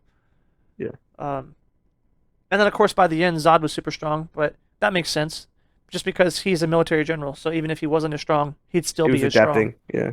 Um, because I too, assume if he's fought on other planets, he's used to that stuff anyways, like absorbing radiation from other right, planets, that actually makes suns. a lot of sense. Which is surprising why he wouldn't have been used to like the oversensory stuff. But then Maybe he again, never had to worry about that. when's the last time He, he's done that either? yeah, Because like it's clear from like the last 100 years or so, they haven't been colonizing planets. They haven't been doing yeah, this stuff. So, there's a non-zero chance it's been a very long time since he's done that. So he's been yeah, living in a suit for a while. Um, and two, he never explains that he didn't know that. Superman tells him about it. yeah. So we don't know. He could have easily known about it, just had forgotten about it because he's been wearing his suit for so long, or just hasn't been on other planets for the last 300 years. Or no one's ever ripped that thing off his suit. Right, that Um, too, because he does it, and then Superman says, "Oh, yeah, I've been raised here. I can focus or something. It's gonna fuck your senses up." my mom But taught me to focus my senses. right, which is really kind of a little cheesy, but I like it. It's good for his character because he is that cheesy. Yeah, he is a boy scout. Leave him Right, alone. I love Um, it. No, it was really good. And then but then Zod comes back, and they were like, "What happened?" He was like, "A minor setback," and he didn't seem like shocked, right? It yeah, wasn't like, "Oh, I never knew this would happen to me." Um, so I think he may have actually experienced it before, but it had just been so long that he needed a refresh, which kind of continuity-wise makes sense why he was on toe-to-toe at the end. yeah. Speaking of their fights, I really appreciated that Superman's only move was tackle. He only had one move, and that's tackle. Every single time he hit anybody was just a fucking tackle. I was about to make a joke about him being a Kansas boy and him playing football, but I was like, well, no, his dad didn't let him play with little kids or Nope. with other kids He could because never have done he had sports. super strength. At least all the way back since he was a kid, he had super strength. Yep, he could never have done sports. He could never have done martial arts. He could never have done any of those things. So Yeah, in his raw reaction of "I need to hurt that guy," just fucking tackles him, and that's the only move he did through. Maybe towards the end of the fight, he actually started punching, um, and I like that a lot because he was getting beat up by people who knew martial arts. I was like, yeah, yeah. that makes fucking sense. It makes a lot of sense why he would get beat up by them because he doesn't know what the fuck he's doing. Um, so that's. Do you like when Lois gives him the bags? She said, "Careful, those are heavy." Those little lines, dude, little stuff like that are so because they don't stop the movie. No one knew it was a joke. Like, there was no joke. No one laughed except me. Yeah. And little stuff like that, dude. Speaking of, I love when the commander dude he gets his revenge on fucking Lois for all that bullshit because he was like, "Well, here's your room." Yeah, Puts it her in a was- fucking storage room. Where are you about to pee? There's a bucket in the corner. Then he smiled. Good night. I was like, "Yo, he got her back for being a bitch when she showed up." That was is funny. that was really cool, man. I really appreciated that because they were and obviously towards the end of the movie, their relationship got better. Yeah, But I liked that, and that's what's funny because this was made in like the SJW era, right? 2013. Oh, so pre. Okay, that was when it was starting, but it wasn't there yet. Yeah, no. Because that I was like, dude, that's the beauty. That's how you make a strong character. Period. Male, female, anybody, and have their interactions be meaningful and natural. Like Yeah. that was really good. But then again, damn, like almost all of the fucking acting and the writing and all this fucking movie is amazing. Right? Um, Um, one thing I thought was funny, Clark puts the USB thing in like the machine, yeah. and then he gets attacked after he does that, and then Oh, he starts beating the little robot up, and then pushes it all the way in. yeah. My first reaction is if I put something in this hole and something attacks me, I'm ripping that shit out. Clearly, they don't want me to do that. Oh, he's like he smacked the robot away. The robot was like, "All right, you're Kryptonian. Shit, never mind. I get it. That shit was I funny. thought you were human. Damn." Right, Uh, right. and I it do attacks think, Lois. dude, when it attacked Lois, that shit was funny because he saves her. He's big and scary man rips a robot, doesn't rip it in half, but he He crushes didn't it have a in his. shirt on. He didn't have a shirt on, did he? When he fucking ripped the No, I think he had fucking. a shirt. He was wearing a shirt when he got there. Okay. So he crushes this robot and then tackles her to the ground. It's all right. It's all right. I'm like, no, she's freaking the fuck out. You just She has crushed her. she has a hole in her abdomen. It's just hilarious though because that is probably what you would do because you don't want her to run. You try and calm her down. So to calm someone down, you want to keep them, I guess, contained in a way to make them feel secure, I guess. But on this from her end, this monster man just tackled me and is screaming in my face. It's okay. It's not okay. I thought that scene was fucking funny. But I like the little jump training after that too. It was actually really good because that was when I was wondering too. I said, "Are we gonna get leaps tall buildings in a single bound, or I can fly Superman?" And then we got the version that could fly. But it was really cool to watch him do that little montage. It would have been funny if like Zod had that the idea you had that they had to be there for a while to absorb enough radiation to get certain powers. Mm. If like Zod could only leap tall buildings, and he couldn't fly yet. Bro, that would be cool. Um, and it would have actually been funny if they played into that. And there's only so Yeah. much real estate you can do with a movie, and I think that was so cheesy it would have undercut the tones the movie had established. I would say he wasn't flying in the beginning. He was just fucking running up that building like a gorilla. Oh, yeah, With he four. did, didn't he? Yeah. Even that girl too. She jumped really far and like smashed into the Yeah. house. Yeah.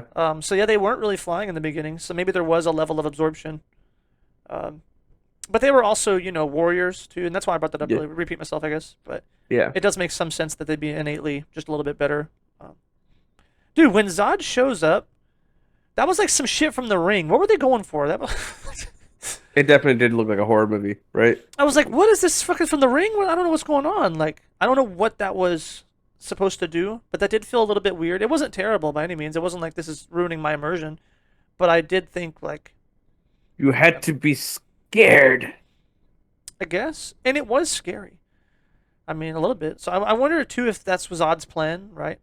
If he did it on purpose, right? He was like, yeah, I need them to, number one, get their attention, but number two, like also too, I think about this. I did think about this, but that's why I'm saying this. Um, he turned all the power off. I was like, how does he transmit to all those devices, like radio waves or whatever waves that they would have taken? And I was like, oh, maybe it makes sense. He turned off all the other electricity and all the other things for interference across the world, and then he can just go to all those devices that are left on. Yes. That way, it makes it more uniform. Then the question is, how does he have the technology to do that? X, Y, Z. It's an alien. Who cares? They have fucking cloning technology and DNA manipulation. I think they're fine. They have like pocket dimensions at hand, so I think them like turning off our network is not Yeah. so egregious. But that's the kind of weird things people start poking holes at. I think it was fine. Yeah, it was He's an fine, alien. He does what he wants. right? Um. Dude, I Oh, one loved of the his- other things why they were hiding behind the moon is they were learning all the languages. Because if you notice, when it goes from country to country, it's the letters on the screen and the Zod's voice are in different languages. Really? Yeah. Huh? I didn't notice that. Yeah. That's cool. Yeah. A little bit more attention to detail. Yeah. But I'm It's one not of those surprised. random things that's like doesn't matter that always makes me go, look, it's cool. Right, because those things are cool. Because that's the kind of attention to detail and love that matters in like film but also it matters in like They're not video the only movie games. that's done that. There's been a bunch of movies that do that, where like somebody's broadcasting around the world, and then it's different depending on the country it's in. Right. Um, so Makes sense. Um, another fucking I found another line that his dad said that was really fucking loved is when he was thinking back to it, and he was like, "You got to decide what man you want to be, because good character or bad, he's gonna change the world." And I was like, "Fuck, that's really good," um, especially given this version of his dad that we're getting. I guess because some yeah, people, and maybe the dad's not supposed to say that. He's supposed to be, "You're gonna be a good man when you grow up." Period. But I really appreciated that because you can't force anyone to do anything. You can yeah, only do your best and hope that they follow through. And that was kind of what that his whole shit in a nutshell. That was another one of those all-encompassing kind of lines of like, yeah, Clark, I can't force you to do whatever. You're going to be whatever man you're going to be. But you got to think about that. Not because I told you to, but because of who you are. And it was just like, fuck, man. Best dad of the year, dude. But dude, I like the handcuffs they put on him. She's like, "Why are you wearing those handcuffs?" He was like, "What? It helps them feel safe." And then when he gets up, he said, "Look, let's just talk." And he gets up and just doesn't think about it and just moves his hands to go make a motion. It just rips him in half. just accidentally, fucking just Yeah, nonchalantly, just like not fucking. just forgot they were there. Just gets up and moves. Guys, let's talk. Oh man, that shit was funny. Dude, When he's did you? talking to Go ahead. through the two-way mirror that shows, or the one-way Right. mirror. Dr. So Um, and so, you've got this and this. I love it. A little bit of flex of his powers. Because I yeah, think he had to, right? He had to kind of like, because that was his kind of sort of coming out party. He had to let them know what he was capable of, I think, ahead of time. yeah, Just because if he doesn't, then, I don't know, there's going to be like a weird in between, right? Because if they don't hmm know how strong he is, they could think, oh, well, you didn't tell us you could do that. Now we're more scared of you. So I think it was his way of saying, look, I can do all these crazy things. So don't be surprised or whatever. Don't even try and fight back, kind of thing. Which is why also too I liked at the very end the fucking scene where he drops the satellite. yeah. He was like, "That's a $200 million piece of equipment." Was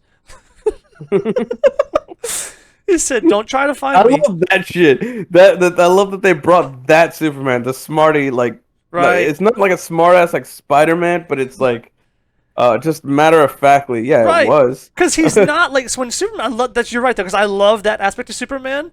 Because he's confident and smiling when he says certain shit like that, and it's super kind of like sarcastic. But somehow it's like I'm never mad. No matter what scene it's in, because he said some smart ass shit that if He Batman does that in said, the he does that shit in the animated series all the time. right, and that's where I remember it from. Like Superman, he'd be like, "Yeah, or you mean this?" I'm like Superman, but he says it so charming with a smile. I'm like, he didn't mean anything by that. Oh man, that's funny. Yeah, that was a really good line. um, dude, when he breaks the fucking chains when he's on Zod's ship, did you see the Yeah, smug look on his face? yeah. Holy shit! I said, bro, Superman, tell him. Oh man, dude, I do like that one thing. You're right though. His emotions kind of showing too. Yeah. That was like when he was like, "Fucking, you can't intimidate my mom." I was like, "Oh, you're damn right, Superman. Tell him that's your mom." Oh my god, that shit was Yo, good. his mom's got some fucking balls on her. She fucking goes inside the house to grab stuff while the fucking car is like fucking falling in. Like Shit. you're not scared the car's gonna fall on you? Nope. She's a Really? strong woman. Shit. What'd she say? When she had the bad guys holding her up, she was like, "You'll never find it or something. I won't tell you." Yeah. That's a bad bitch. Shit. You gotta have a strong woman in your life, or else you can't be, strong man. So yeah, I believe it. Dude, they did get me with this one thing that was super like very superhero movie esque. Was after Zod ran away when he broke his fucking mask, and Zod and like the one lady ran away. There was two goons walking up the street from like a different direction. That was a little weird for me. It was similar to in Star Wars when Yeah. Phasma and her whole crew just showed up. I was like, weren't they Yeah. just here? Because they did a whole last supervillain entrance where they're just walking down the street ominously. I'm like, were they not on the ship with him? Would they not have left with him? Where'd they come from? You gotta make it dramatic interest. It's true. They I mean, it both worked. It left wasn't off the like wrong way, and they're like, "That's not the right way." It's okay. It's okay. It's gonna look cool. Hold on. yeah, it wasn't obviously terrible or bad by me because obviously the fight kicks off. It's one of those little tiny things of like more nitpick Yeah. at best, but I do notice some stuff like that every now and again. Um, but dude, Oh yeah. he turned that guy into jelly Yeah. when he jumped on the thing. I didn't think they would get that brutal. Yeah. Holy shit! He just turned him into meat jelly. Just fucking Yo, I crazy. love that scene where the fucking bald colonel or whatever the hell he was, Yeah. dude. He fucking pulled that MP5 and fucking unloaded it on the girl And Kryptonite then he ran. yeah, and then he fucking switched to a pistol, unloaded the fucking pistol, and then he fucking said, "What?" And he pulled out a knife. I was like, man, at least he's gonna go down with. He's not gonna go down without a fight. Right. Nah, it was funny Superman showed up and saved his ass. when he ran up the stairs. Oh, you mean before? Okay. Yeah. I thought you were talking about the end. When he ran up the stairs, I was like, "Where are you going?" Because he just fucking dipped, bro. He was going to the cockpit to fucking ram the aircraft into the right, spaceship. but it just looked so funny in the moment. Yeah. 'Cause he unloaded like the little Uzi, didn't do shit. He's fucking ran upstairs. But you're right, though. Yeah, he had the fucking knife out. He was like, "Let's go, bitch." I said, "Ooh." Yeah, the first time she gave him that line, when she gave him that line, the death is its own reward. Right. And I was like, "Yeah, dude." Then he gave it back to her. This shit was so good. It is fucked up though when they were like, even the one dude, he was like, "Shoot the targets." What about the blue guy? Said, "Shoot the targets." I was like, "Dude, that's fucked up." Because he'd already talked to them, right? Yeah. That was already after he had given himself up to Zod for them. Yeah. So what? He should have no. But then again, though, I think he probably They didn't thought have it. They didn't trust him yet. They didn't trust him Right. until that fight. he probably had like the theory, "Oh, we can just get rid of all three of them and get these fucking aliens off our planet." Yeah. That makes sense because he didn't even know him or trust him at that point. You're right. That makes a lot of sense. And then in the end, he saves that one guy out of the cockpit, and then they're like, "Fucking." Even then, after that, they were still trying to hold him at gunpoint, but he just walks out of the building like, "What are you gonna do? Rip your head off?" But then he didn't kill us. He seems like he's not a bad guy. But her speech about evolution was a bit much. The one chick's speech, she was like, Yeah. "We don't have emotion because we've evolved, and evolution always wins." And I was like, "But you do have emotion. Even get Jor-El angry? was born in Yeah. a test tube." And like, what? Even Zod is very angry. He's a very angry and defensive and patriotic guy. He has a lot of love for his people. Like, because usually oftentimes hate is expressed from a sort of love.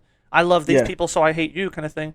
Yeah. It was like, so yeah, there's a lot of emotion left in their people. Now, however, there is a lot of objectivity, I think, in the way that they carry themselves.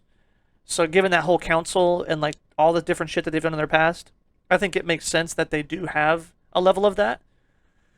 So maybe it's fine. Maybe the line actually isn't that bad. And this is where I guess I always give credit where maybe it's not due.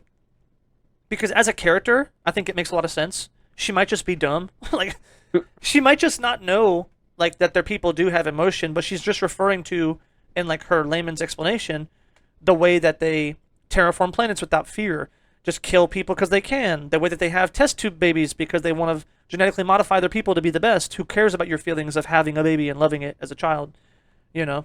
So she sees I a lot think of she that was stuff. telling herself that too. It's possible, yeah. So I see it a little different. Yeah. It could have been that too, right? And that's why I say there's many ways we can interpret the character's reason for saying that. Yeah. So I think it makes sense. As a viewer, it felt weird to me. I was like, that line doesn't make sense. But I think as a person, it's probably fine for her character, actually. And that's always the weird question, right? Because this is where I think a lot of people are going to draw the line. Because this is not the first time I've said this. I've defended plenty of lines and plenty of movies for the same reason. Star Wars being a big example. And I think that you could take it that way. Well, the writer made it. So if the writer is writing those lines, they're writing the lines for us. I don't see it that way. I see a good media, like good film, good anything, good storytelling. I'm not writing you directly. Because if that's the case, then there's no point. Go write a fucking essay. Go read like an autobiography. Or I don't know what you want to read, but that's not storytelling.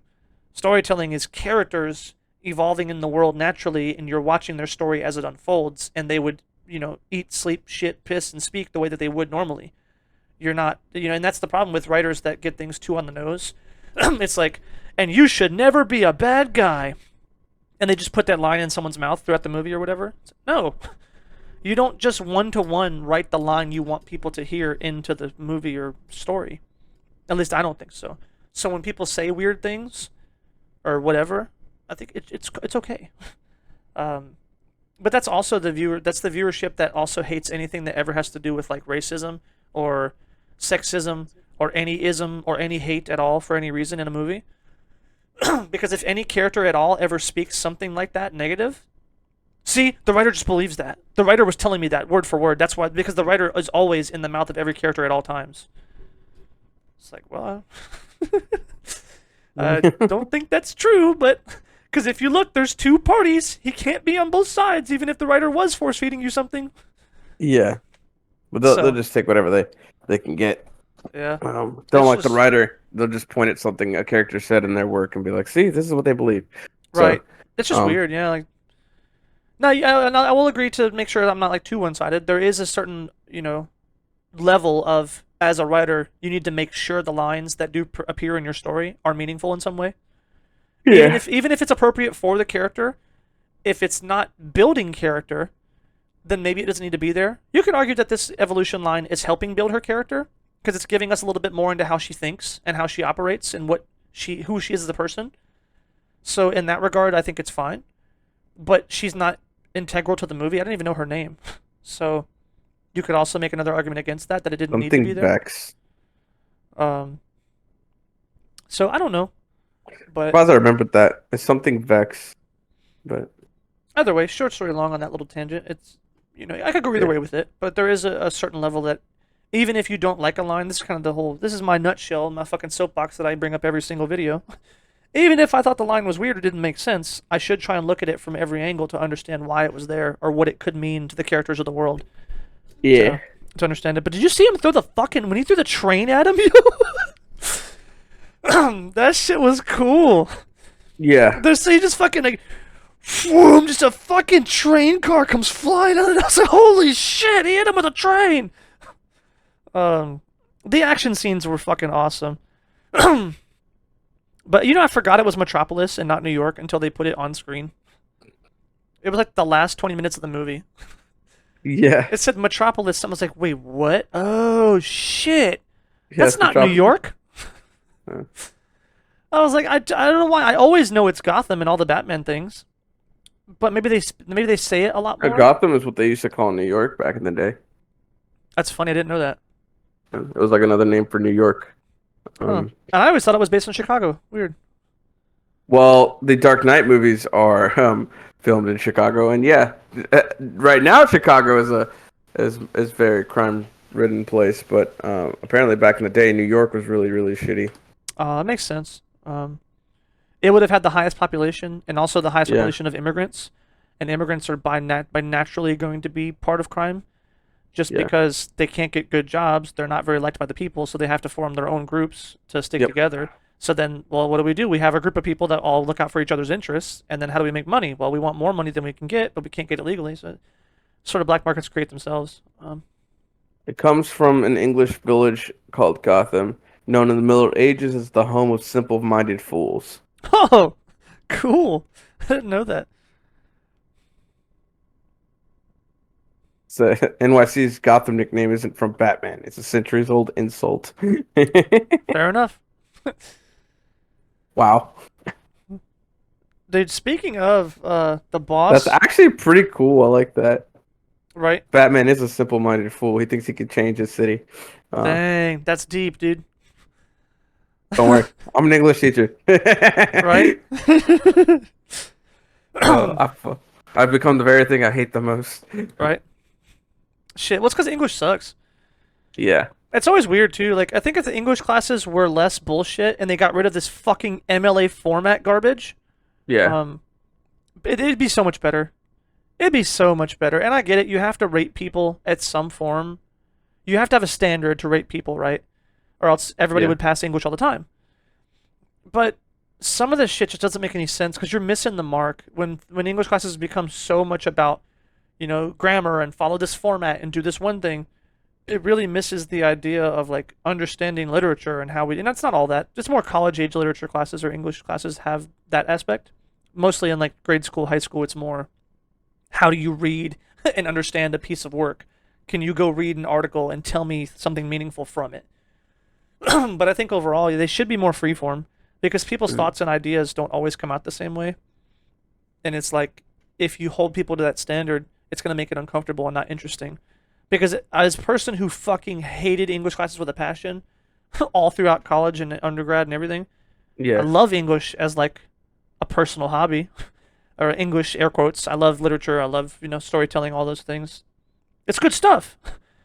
But it's also the material. They always force you material you may not be interested in.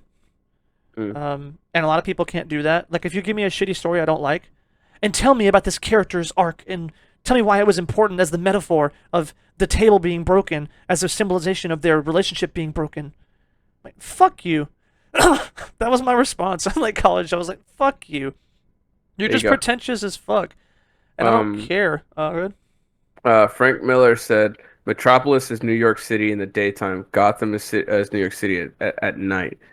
Another way to look at it is, um, Metropolis is an idealized version of New York at its best, while Gotham shows an exaggerated take on the city at its worst.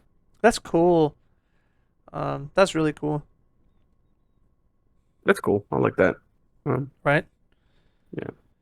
And that's the kind of stuff that is cool. Like, and I think, yeah, if you let people do more, like, media that they enjoy and relate to, and I don't know how English classes are now. I haven't been in English class in fucking years. Mm. But if you let, like, high school students do English where it's like, oh, I can watch Also, this movie. I hated English. All my English courses when I was younger. But like when I got into creative writing class towards like senior year, I was like, "Yo, this class is fun," because he literally let us do whatever the hell we wanted. He's like, "Yeah, just write I don't know, a page worth of whatever you feel like writing today," and that was cool. Right. Like every day as soon as we walked in, write 10 lines about some story, some random tiny story you feel like writing about. Okay. Right. And yeah, giving people a selection I think is also really nice. One thing that I saw a teacher do before, I was like, here's all these things. Pick one and write about it. You Yeah. get the choice. And that made those so many people did so much better in those classes because they found something they enjoyed. And if they didn't enjoy any of it because they just fucking hate having to look at words on a page, they at least found something that they could struggle through and get done with. That was interesting enough to them.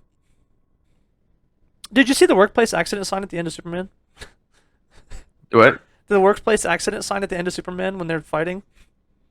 No, I didn't. He slammed him. It was like a sign very off screen, very close, and it was like, no accident since such and such and such, like 106 days. I did see that. Yeah, I was like, I did. bro, I that's pointed that out funny. when I was watching it. Yeah. I like that. That's just funny.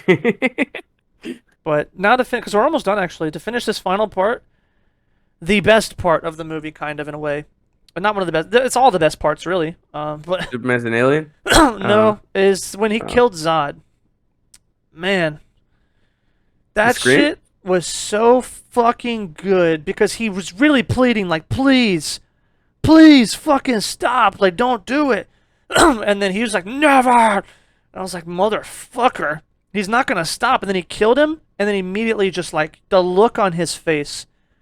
Good God, the emotion, all of it. It was fucking fear, sadness, like so much like misunderstanding. There was so much going on in those one, and then just that fucking look. And then he just let out this big like scream. Oh my God. Because for me, it's sort of those things, and I wish like the intangibles, man. It's the fucking intangibles. This is why literature dudes fucking suck dick for this shit. Because in that moment, he has to think, I killed that guy. Everyone saw me do it. They're going to think I'm a murderer. They're going to be scared of me. I'm going to be a monster. They're going to hate me. All this shit that I was supposed to avoid, that I've been doing my fucking hardest to avoid, just came true. All in that moment.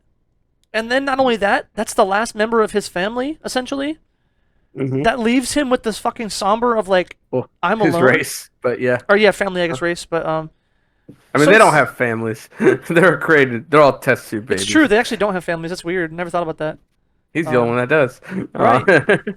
So it's like, yeah, his whole race is gone. Like, there's just so much in that one moment of just overwhelming emotion, and then the scream just crystallized it. Holy shit! That scene was fucking phenomenal, dude. But the only thing I didn't like is I wish they would have left it there a bit longer. Because it went Yeah. like straight from that into the satellite scene, I think. Yeah. And it They was did. just too That's short. yeah, it's a weird juxtaposition that like you went from him being fucking distraught and sad over fucking killing somebody to just, hi, I'm local neighborhood Superman. I don't like you spying on me. Trust me, man. Right. I would have liked it if he would have had a little bit with Lois, maybe. Yeah. Maybe not in the same scene. Give it some like. I Maybe a would have been week. fine with it. I would have been fine with a with no, the they went to them in Lois the like office. reassurance. They went Huh? to them in the office with the next scene. Oh, it was. I lied. The right next Yeah, scene was no, very it next was scene him was with his mom Was it the mom? talking on. Yeah, it was him and his mom talking on the farm. I gotta get No, a 'cause that's- job. Yeah. Yeah. He said, "What are you gonna do now? I have to get a job." Wait, was that not the last scene? Him Uh, getting the job? The job was at the Daily Bugle, yeah. Not Bugle. Yeah, no, but was that not the last scene? I thought the. No, but he said I have to get a job to his mom. Yes, I know, but I'm saying that was that not the last scene instead of the, um. The missile? on. Yeah, 'cause The we were missile was saying the that- last scene. Was it? Yeah, Okay. the missile was the final thing before the credits. Okay, so yeah, we did get him on the farm with the mom telling her I need to get a job, and then he, showed up to the Daily Right. Bugle, and then she Lois cheesy line. If you'd asked me 10 years ago if I liked this line, I'd tell you no. Welcome to the planet. Ha! That's funny. I never got that, bro. God, That's cool. Thank you for telling me. You made that scene way better. Because it's called. I was like, it's called the Daily Planet. That's so dumb. That's and cool. then she says, "Welcome to the planet." Yeah, it's a double Nintendo. All right, I like it now. I was like, if you asked me 10 my years ago, I God. would have been like, "That's a cheesy ass line." I didn't even notice it. I'm too stupid. Oh my god, thank you. You're welcome. Yeah, no, but yeah, if they would have, they should have had one intermittent scene or whatever you would call it. Intermittent. English is hard. If they had one thing in between where he expressed even a small portion of the fucking feelings that were in that scene, to give him reassurance to grow into his own, because we didn't know if he could grow into his own. At that moment, at the end of that scene, I thought he was going to leave. I was like, that's so distraught. I said, he may leave the planet and never come back because of how he views himself. Yeah, how I he would thinks like to. people are going to view him. Yeah.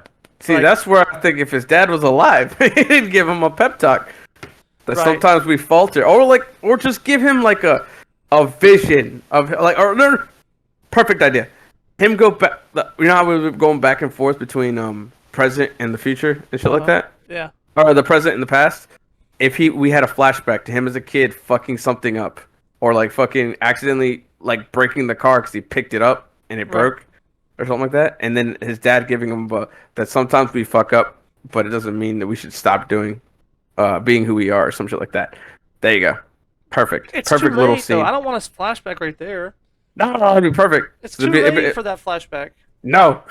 I think though, because they could have had Lois do it just the same, because she essentially became not the new dad, but when she met at the gravestone, Yeah. I thought that was a symbolic passing of the torch, because they met at his gravesite, and then he talked about who his dad was as a person and what the beliefs he instilled in him, and then she went along with it. She was like, "That's okay. I'll be your confidant now. I know But your then it'd be secret." weird to have a scene where she reassures him, and then the next scene is him meeting her at the Daily Bugle or at the Daily Planet. That makes sense though, because that's part of the reassurance. That's part of the symbolic. She's there now, so she tells him like off, because no one knows that they're talking like that. I don't think. Well, they did. It's just really weird in a movie if you have two characters talking in one scene, and then in the next scene he's moving, he's walking into a room where she's in. I think and that makes then- sense if maybe she helps him get the job instead of the mom. If she's in that scene, and then Lois is him is talking, and she's like, "Yeah, you did X, Y, and Z." But I was you talking like also meta this." wise, it'd be really weird to see I don't them think it would talking make in that scene, big of the a next deal, scene. because it would I also. don't know. I'm not saying it's a big deal. I'm just saying like that's one of those things that a lot of like writers will not do because it's awkward and weird. You think so? Like it would look weird? I don't think it would look weird at all. I don't think it'd look weird. I'm saying that like the authors, people, Oh, it's rules taboo. It's in like writing, starting these a sentence with fuckers what? will be like, I'm not gonna do this because it's weird. It's like starting a sentence with butter and. Yes. Because Like it they would make won't do it perfect because it's sense. one of those things. It's like you don't break this rule. Right. So like it's the same. Yeah. Well, that makes sense, right? Because if you're talking about a regular film, if it's like an action film, you have like two dudes talking about stuff and they're at work, and then goes to the next shot. They live together, so the next shot is him walking home and the dude's there. It's Yeah. like, what? Were you not at work together 10 minutes ago? Yeah. So now that makes a lot of it's sense. awkward and weird to see Um, as a scene transition to that. Right. So I guess for this one, it's such a different context. I wish they would have done it, because Yeah. if she's the one like, oh, you know what? I can help you get started, and then he's like, metaphorically, you think, oh, she can help him, and she's gonna be his backup, right? Yeah. So then like it cuts away, and then Yeah. it shows him getting a job, and you're like, oh, he's going to his new job, and like don't obviously let you know it's the planet. So it's like he's getting his new job, and then she's there and does like a smile or a wink or something. It's like, oh, she got him the job at the place. That's cool. Well, I mean, we saw her coworkers first, but it's fine. Right. we So I think were that known would've as soon been as we saw the coworkers. Right. No, that makes sense. Yeah. Yeah. So I think overall, yeah, it could have done either way, but it wasn't like But terrible or bad. I think it was that bad. Honestly, switching from him being all distraught to the next scene is him with his mom at the farm. Right. But He just seemed so relaxed and happy when he was talking to his mom. yeah, Kind of like he joking. just gotten over it like that quickly. Right. It was just joking. Like, yeah, I gotta get a job, don't I? It's like, Yeah. what? You haven't handled any of the trauma you just had like days ago? Mhm. Well, no, the house was rebuilt, right? Yeah, so it's been like A weeks. month minimum? No, yeah, month. Maybe 6 months? I don't know. It can't be 6 months, though, because, like, too much would have passed. I don't know. Yeah. Weird thing. And it's not a huge deal. I don't want to take too many points away, but I think that one took like maybe a little bit like a 0.5 away from me, because the Yeah. ending, you needed to let that sit for a little bit. That kind of undercut so much of what was there. No, I can't take away that much, but I don't take away a lot of things because it doesn't ruin the ending.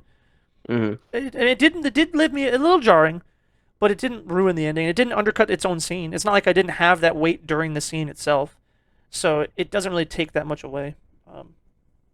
But yeah, the movie is fucking phenomenal, because that's the last thing I had in my notes actually. That movie was fucking good. I actually want to give it a higher rating than I did when I came into this. I'm actually give it a higher rating than I was initially gonna give. I think I was gonna give it a 7. I think I'm gonna give it a 7.5. Right. I was actually going to give it closer to like a 6.5. But I don't know why. Might be a 7. Because I'm going to give it a fucking 8 at this point. Because to me, I was like, yeah, I was going to give it like a 6.5. And I was like, I'm gonna give why? it 7.25 because when I said it out loud, I was like, that's not 7.5. I'm gonna give it 7.25. Right. I think it's because... So I give when we- Batman Begins like a fucking 7.7, 7.75, maybe 7.5. Right. So yeah, I'm gonna And yeah. I think it's because and this is why I wanted to give it such a higher rating after we talked about it, because all the things we've talked about throughout it, they're there. All these things are there throughout the movie, and the scenes are really fucking awesome, and the drama's really awesome, and the actors are amazing. So it's like, well, then what's the deal? Why doesn't it get a 10, right? And I don't know. They're just intangibles, I guess. I can't think of anything to put my foot on it, but when I finished the movie, I felt like, damn, that was almost a masterpiece. And then I was like, why almost? I don't know. And then we talked about Lois it. didn't have black hair. No, not a, honestly Minus though. 2 points. That's a personal thing, though. To be fair, as a personal viewer, Lois having Yeah. black hair would have definitely made it better. Even the same actor, she did a great job. Just give her black hair.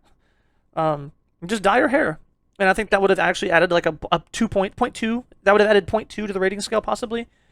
And things like that don't matter for storytelling or movie anything, but there is a certain level of, I guess, comfort that you Yeah. have when you watch a movie, and that can add to the enjoyableness of it. Because I just know Lois with black hair, so seeing her not as that, that's what it was. It was hard for me to identify her as Lois.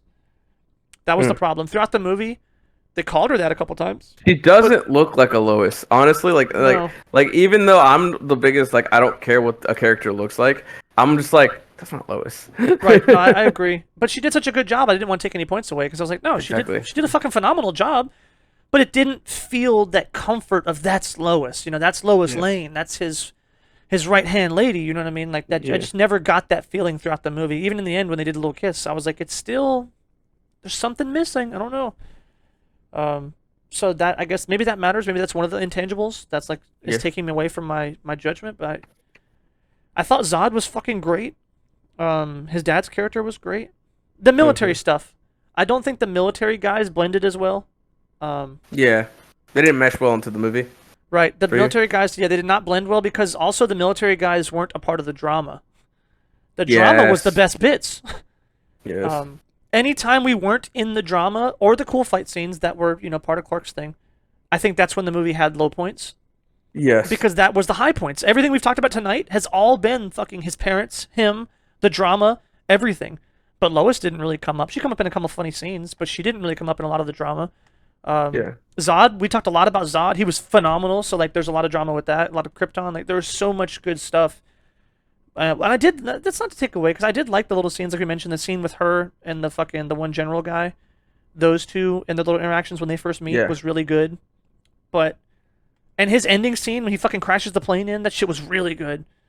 Uh, Fuck, man. I think that's the problem. I figured it out. All the scenes, because I did just mention it, but I figured it out again. I double thought about it. Was every scene that like wasn't just the drama and the good shit, the juice. All the other scenes were necessary. Because I was like, well, then why don't we just get rid of those scenes? I was like, well, you need to have his relationship with the government, or else you're not going to get that part of the story. You got to have his relationship with Lois. You got to have like all of these things that are part of the movie, and none of it felt overbearing. None of it felt unnecessary. None of the scenes in the movie felt like that didn't need to be there. But I guess it's because the drama was so fucking good. You feel a loss when you're taken out of it. Mhm.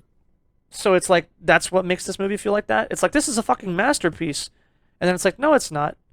Well, why? Because the moments that are masterpiece-ific don't blend as well, or not that they don't blend. Pacific. They just don't. It's I compare it to slice of life. That's how I can put it in better words. Look at something like what do you call it? Your Name or something like that, right? Dude, Jorge? no, but all of the fucking drama and all of the action were all simultaneous. Everything it did, like every time there was romance, but then there was action, but then there was like relationship things, and there was just all these things all the time. But it never took its foot off the gas. Number one, it felt like, and number two, everything really blended together. So Mhm. there was never a feeling like that I'm not involved, and it's a much tighter story, right? There was two characters. That was it. Um, but I think a really good one that keeps you in the drama, it always keeps you in the drama. Well, there were times that we're not in the drama anymore. So then your brain has to change to enjoy the movie in a different way. And I think that can be not jarring, but how do you say that? Like, fuck. Like, I'm ready for this, then it's like, you're really in the mood for mac and cheese. And then someone hands you like some ice cream. It's like, well, Bastards. I like ice cream. You know what I mean? Like, I definitely like to eat that, but I really was just eating a fucking spoonful of just the hottest, cheesiest, delicious mac and cheese, so I don't want the ice cream right now. Does that make sense? Yeah. I think mentally that's how that movie kind of ended up, where I'm so invested in the drama and all this other stuff that any scene that goes away from it, it's like, this is still good, but it's not as fucking good as where we just were. Can I go back to that?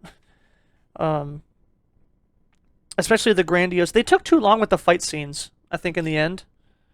Because I did ask Yeah. myself at one point, I'm like, they're still fighting? Holy Yeah, shit. they were fighting. I thought it was kind of well done because they're both like super powered individuals. So like as long as they look like they're fucking tired, that's all that mattered. Like they're Right. like they're worn out. Like God damn it, I'm trying to beat your ass. Will you just die? Right. Unfortunately, we didn't So get I enough felt of like that. it was kind of conveyed very well. They're both like struggling. Um, Oh, not their but- final fight. No. The fight at the IHOP. Oh yeah, I feel like the fight at the IHOP took way too long. maybe.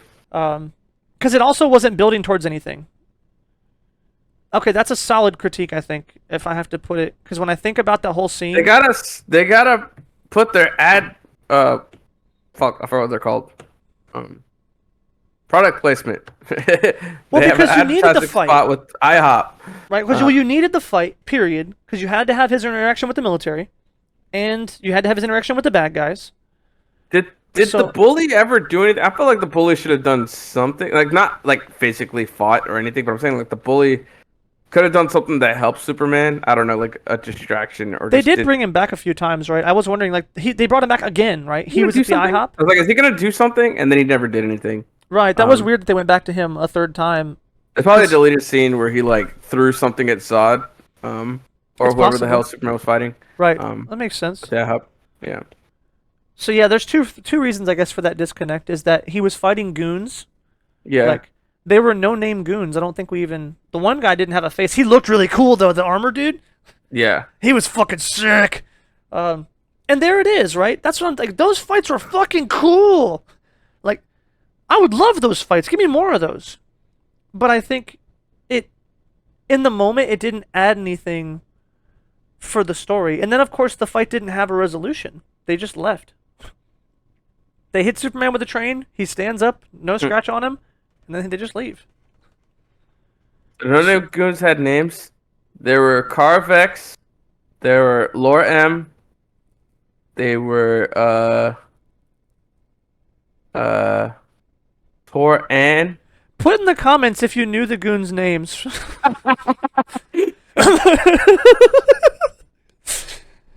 But yeah, but I like the fight. The fight was so fucking cool. But I think I don't know. I don't want to say it didn't need to be there. Like I said, it has to be there for the military guys to show up and earn his trust. It can't be Zod because then that's the big bad. But then again, he did fight Zod right there. It's weird. He had to retreat. They could have tightened it up a little bit. Maybe, yeah. Maybe 5 minutes. Cut 5 minutes out of it. Just tighten it up a little bit, and that would because I tried to compare it to Naruto, right? I was like, how the fuck does Naruto get away with emotion in these fucking long ass fights forever? Or DBZ, right? And I was like, well, Because the flashbacks.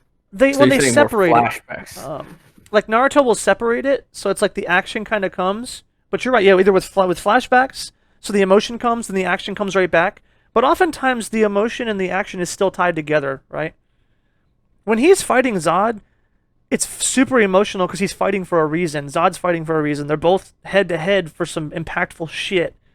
When he's fighting those goons, it doesn't help progress the plot line with him and the military guys, except for the moments where it does.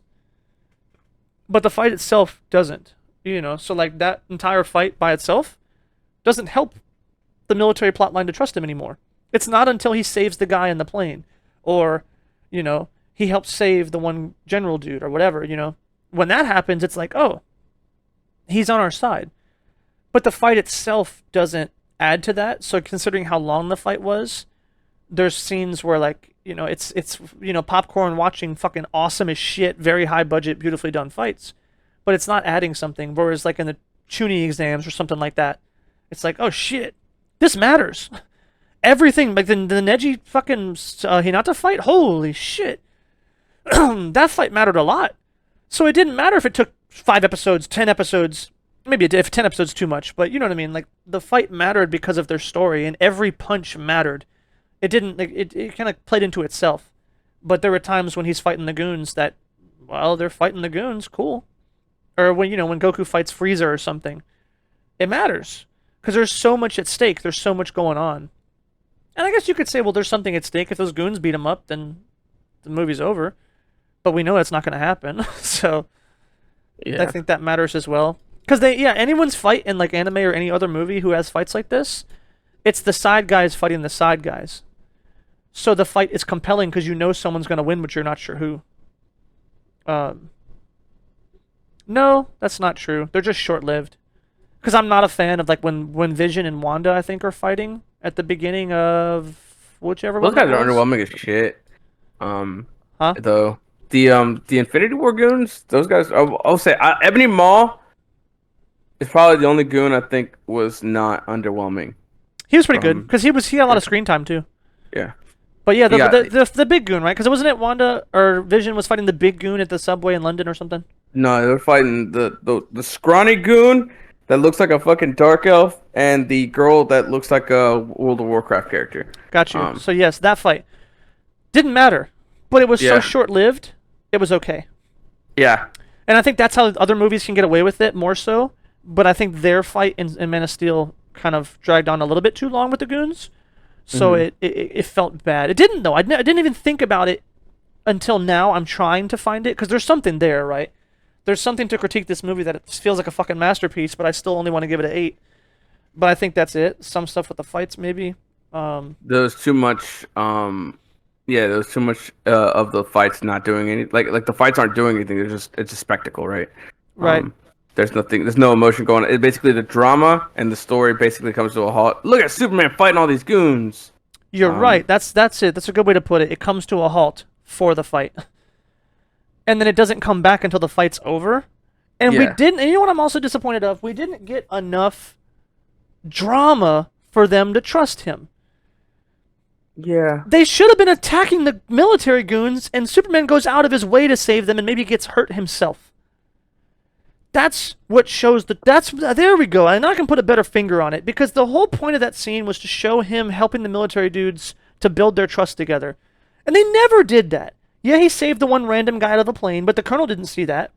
And I think he punched the one chick who was going to hurt the colonel, but yeah, that was it. And then they get up and they're all aiming guns at him still, and he's like, "That man is not our enemy." And the line was delivered a little bit weirdly, yeah, and then it was over. No way. They could have done that a little bit better, I think. They probably could have done something like, "Oh, the military is mad because the goons are here, so they're trying to kill them, and now they're fighting." And then Superman has to go help them, even though he's unannounced, right? And mhm, then maybe have their interaction be more blatant. I know it's better to not to show and tell, but show me and tell me. Have Superman show up and Colonel Dude's like, what are you doing here or something? Or it's like, are you working with them? Because there's whatever, right? And then he helps them out or whatever. And then it's kind yeah, of blatant their relationship as it grows. And only keep it short-lived, not too long, maybe 5 minutes. 5 to 8, probably 8 minutes is better because you want the action. You do want to have the goon fight. You want to have something meaty for people to grab onto because it's a Superman movie. There hadn't been any yeah, fights until then. So you had to have some big fights, so I'm not mad at them for that. And I appreciate them keeping the fights and the action out of the drama for the first half of the movie.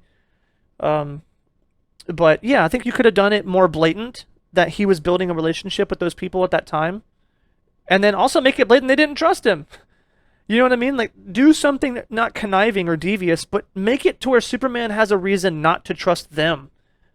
And then do the flashback like you said. Well, they don't have to do the flashback. We already knew the flashback. Because where his dad says, like, or not his dad, the priest dude, when he's talking to the priest, he was like, sometimes trust is a leap of faith. I don't even think you have to get Um, Superman to trust the government. I don't think you just have, be untrusting of the government. You just need to have the government untrusting of Superman. You don't really right. need him to be untrusting of them. That makes Um, sense. yeah, Um, because he's trying to win over their trust. Um, right. That makes sense. Yeah, either way, you could go for it. But just make the drama more palpable. yeah, Give us more in the foreground and kind of just give it a little bit better, but not too bad. So that's what, yes, there's some critiques in there, I guess, overall. But I'm going to critique stand by it. Yeah, fucking 8 out of 10. The movie's fucking awesome, actually. 7.25. And I'm excited for fucking Man vs. Steel. This is going to be really good. I hope it's really good. This one's highs and lows in this one, so prepare. I'm Um, excited, dude. I'm going to fucking shit my pants. We can't do it next week, though. I'm on vacation. it's fine. So Okay, I'm going to see my take a family. break. Okay, that's fine. We can take a preemptive break, and then we do our next 4 in a row, I guess, to try to level out the break. Right. 'Cause And then a we've break got, after the next 4. right, So we 'cause do Man versus Steel. and We then already we've did got Suicide Squad, and then Aquaman, Wonder Woman. Oh, you want to watch those before Justice League? Yeah, definitely. That makes them Okay. better, right? They came out after Justice League, Weird. so that's why I was like, you want to watch those release order? You want to watch them? Yeah. Fuck. I Wonder don't- Woman I takes don't know. place in. Well, I said Wonder Woman takes place during World War One, and Aquaman takes place after Justice League. See, I think for the benefit of, I don't know. This is a hard call because we have to decide if we watch them. I think in pre-order to get prepared for Justice League, I'm gonna like them a lot more because that's how I think they should have been released. Yeah. But to do it justice, to give a review for the people in context who would have watched them as they came out, I think maybe we should do it that way. But I don't want to do it that way. What do we do academic integrity to really get the feeling that you would have gotten when you watched it then, or do we say fuck that, live in the now? I'm gonna watch them the way that they should have came out, but then I'm gonna give them a higher score because I'm familiar with the characters when the movie comes out. Oh. I don't know. there's a couple weeks. Maybe we'll figure it out by then. We'll decide by after your break week. Right. And then I'll ask some other people too. Once we get big and famous, we could just say, hey, leave a comment and let us know. But otherwise, until then, I'll probably ask. Not there yet. No, we'll get there. But then I'll ask Jameson or somebody. I'll ask a couple friends. Maybe we'll be like, hey, what would you, if you were a viewer, right? What would you? Well, he's a viewer actually. So Technically. I'll just ask him personally. Yeah, do you think like we should watch them like this or like that? What is better for the channel or your experience as someone who's listening to us, kind of thing. So, but other than that, dude, fucking good to go. Hell yeah. Do all the things, like and subscribe, or else you're gonna die next week. Right? Yeah. What is it? Or a monster's gonna get you, or yeah. That's so crazy. Some of the stuff they do. Like the chupacabra is gonna come after you. The chupacabra. Oh shit! I've already liked to subscribe. You can't be talking about that, my kids. Shit. Oh, you know there's a good one too. It's like in the South. The Hootenanny. The Hootenanny. Dude, my buddy's dad gave the best story of the Hootenanny one night, drunk as fuck. And he said, hey, Dad, tell him about the Hootenanny. He stopped, his eyes got cold. Then he looked over. You don't want to know about the Hootenanny. He said, in a dark night. And I'm no shit. Like, he's on a dark night and deep in South Carolina woods. You can hear it. Ooh. Ooh. He didn't break character at all. And, like, it was just... the fucking story of the Hootenanny.